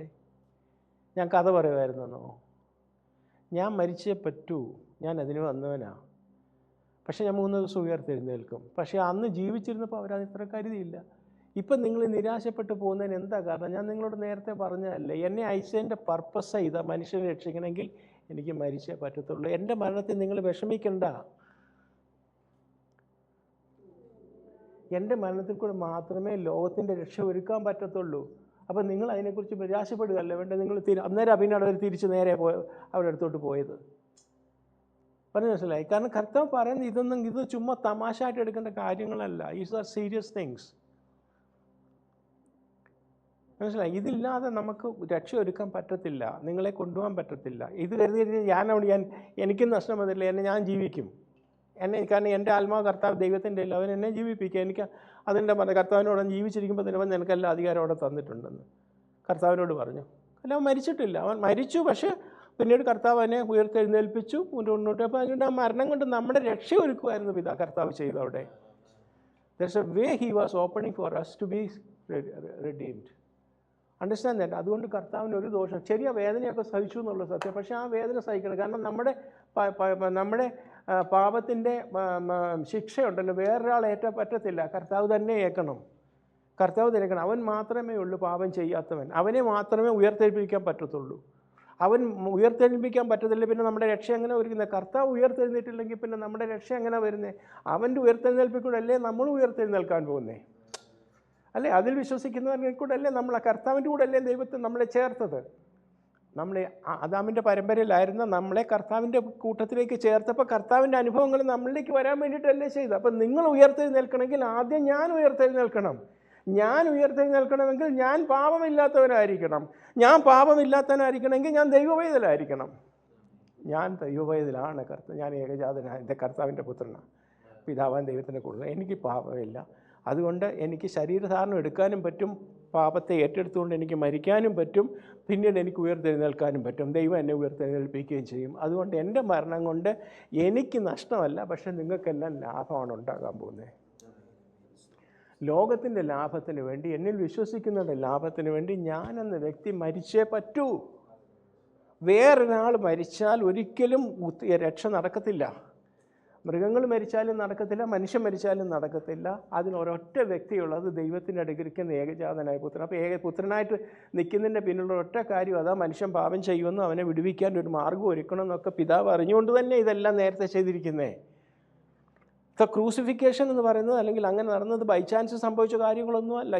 God was knowing it right from the beginning the foundation of the world itself he was knowing that man will do sin. Are you understanding? ഞാൻ ചില കാര്യങ്ങളൊന്ന് പറഞ്ഞ് മനസ്സിലാക്കാൻ ഞാൻ ശ്രമിച്ചു എന്നുള്ളതേ ഉള്ളൂ. So, was the death of God necessary? Was the death of God Jesus necessary? It is not necessary. It is the vital thing. And that is the one which is redempted you. നിങ്ങൾക്ക് redemption കിട്ടിയതും നിങ്ങളെ ദൈവപുത്രനാക്കുന്നതും ദൈവവേദലാക്കുന്നതും നിങ്ങളും റിസറക്റ്റ് ചെയ്യുന്നു എന്ന് പറയുന്നത്, ക്രിസ്തു റിസറക്റ്റ് ചെയ്തതുപോലെ നിങ്ങളും റിസറക്റ്റ് ചെയ്യുന്നത് നിങ്ങൾ ഈ ക്രിസ്തുവിലുള്ള പാപത്തിലുള്ള ഇതിലൂടെ നിങ്ങളും രക്ഷ പ്രാപിച്ചതുകൊണ്ടാണ്. നിങ്ങൾ ഉയർത്തെഴുന്നേൽക്കുകയും ചെയ്യും. നിങ്ങൾ ഉയർത്തെഴുന്നേൽക്കും. നിങ്ങൾ സ്വർഗാരോഹണം, കർത്താവ് സ്വർഗാരോഹണം ഇല്ലേ ചെയ്ത്, റിസറക്റ്റഡ് ആൻഡ് ദെൻ വാട്ട്, കർത്താവ് സ്വർഗാരോഹണം ചെയ്തു. പിന്നെ എന്നിട്ട് എന്ത് ചെയ്തു? ക്രിസ്തുവിൻ്റെ മരണത്തോട് ബന്ധപ്പെട്ട 3 കാര്യങ്ങളുണ്ട്. ഒന്ന്, മരണം 3-ാം ദിവസം ക്രിസ്തു ഉയർത്തെഴുന്നേറ്റു. ഓക്കെ, ദെൻ ഈസ് ആരോഹണം ചെയ്തു, അല്ലേ? ആരോഹണം ചെയ്യുന്നുള്ളതിന് അസെൻഡഡ്, അല്ലേ? ക്രിസ്തുവിൻ്റെ ജീവിതത്തിലുള്ള ഒന്ന് resurrected, then ascended, resurrected, ascended, then ruling. എന്നാ റൂളിങ് എന്ന് പറഞ്ഞാൽ, റൂളിങ് അല്ല, അതിനെന്താ പറയുന്നത്? റെയിൻ. എന്നാ 3 കാര്യം പറഞ്ഞു. എന്തൊക്കെ പറഞ്ഞു? Resurrection, ascension and raining. ഇത് 3 നമുക്കുണ്ട്. ഇത് 3 നമുക്ക് അത് നേടിത്തരാൻ വേണ്ടിയിട്ടാണ് കർത്താവ് ഇതെല്ലാം ചെയ്ത്. നമ്മളും റിസറക്റ്റ് ചെയ്യും, നമ്മളും അസെൻഡ് ചെയ്യും, നമ്മളും കർത്താവിനോടുകൂടെ റൂളിങ് ചെയ്യും. അപ്പോൾ കർത്താവിൻ്റെ കൂടെ നമ്മളെ തുല്യ സ്ഥാനത്ത് ഇരുത്താൻ വേണ്ടിയിട്ട് ആ സ്ഥാനത്ത് നിന്ന് ഇറങ്ങി വന്നവനാണ് കർത്താവ്. നിങ്ങളെ ഞാൻ ഇരിക്കുന്നിടത്ത് ഇരുത്തേണ്ടതിന് നിങ്ങളെ വീണ്ടും ചേർക്കാനായിട്ട് ഞാൻ വരുമെന്ന്. എന്നാൽ everything what has Jesus has gone through, that is for us, and the same thing they may happen to you also. Nobody else could have done that. അതായത് ദൈവത്തിൻ്റെ ഇതൊന്നും ഞാൻ പറയട്ടെ മോനെ, ലോകത്തിലുള്ള മനുഷ്യർക്കാർക്കും ഇത്രയൊന്നും കാര്യങ്ങളൊന്നും അറിയേണ്ട കാര്യമൊന്നുമില്ല. അവർക്ക് പെട്ടി ബാഗ് ബെൽറ്റിലോട്ട് വെക്കുന്ന പോലെയേ ഉള്ളൂ. പിന്നെ അങ്ങ് അപ്പുറത്ത് കാനഡയിൽ ചെന്ന് ബാഗ് എടുത്താൽ മതി എന്ന് പറയുന്ന പോലെയേ ഉള്ളൂ. കാര്യം അറിയാവുന്നവർ മനസ്സിലാക്കണം എങ്ങനെയാണ് ഈ ക്രൂസിഫിക്കേഷൻ എൻ്റെ റിഡംഷന് കാരണമായതെന്ന്.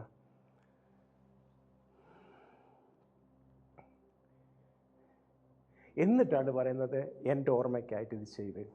എൻ്റെ ഓർമ്മയ്ക്കായിട്ട് ഇത് ചെയ്യുന്നത് ഞാൻ എന്നിൽ കൂടെ നിങ്ങൾക്ക് എങ്ങനെയൊക്കെ കാര്യങ്ങൾ കിട്ടി, എങ്ങനെയാണ് നിങ്ങൾ പാപത്തിൽ നിന്ന് മുക്തരായത്, മനസ്സിലായോ? അപ്പം ഞാൻ നിങ്ങൾക്ക് വേണ്ടിയിട്ട് ഇങ്ങനെ മരിച്ചു, ഉയർത്തെഴുന്നേറ്റു.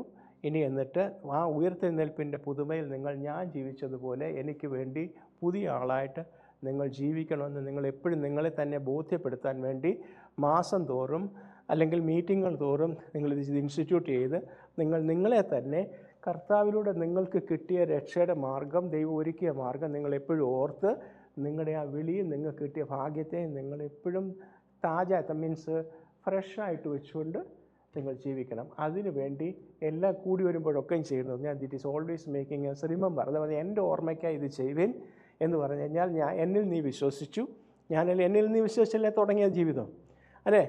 അപ്പം നിൻ്റെ പാവങ്ങൾക്ക് വേണ്ടിയിട്ട് ഞാനല്ലേ മരിച്ചത് അല്ലേ? അപ്പം എന്നിൽ വിശ്വസിച്ചല്ലേ നീ എൻ്റെ മരണത്തെ വിശ്വസിച്ചല്ലേ നീ വന്നിരിക്കുന്നത്. ഇനിയിപ്പം നിന്നെ വരുമെന്ന് പറഞ്ഞിരിക്കുന്നത് എന്നില്ല. അപ്പം നിനക്ക് എല്ലാം എന്നോട്ടല്ല നോട്ടമില്ലേ, അപ്പം എന്നല്ലേ വിശ്വസിച്ചിരിക്കുന്നത്. അപ്പം നീ ഇത് ഓർക്കണം, നീ ഇത് ഓർത്തോണം. Okay, so keep it in your always remember എന്ന് പറഞ്ഞാൽ ഓർക്കാമെന്ന് മാത്രമല്ല, always move as per the child of God. ഞാൻ എങ്ങനെ ഈ ഭൂമിയിൽ മകനായിട്ട് വന്ന് ജീവിച്ചോ അതായല്ലോ നിങ്ങളായി തീരാൻ പോകുന്നത്. അതുകൊണ്ട് ഞാൻ എപ്പോഴാണ് ജീവിച്ചോ അതുപോലെ നിങ്ങളും ജീവിക്കണം. Always remember that what you have done to U.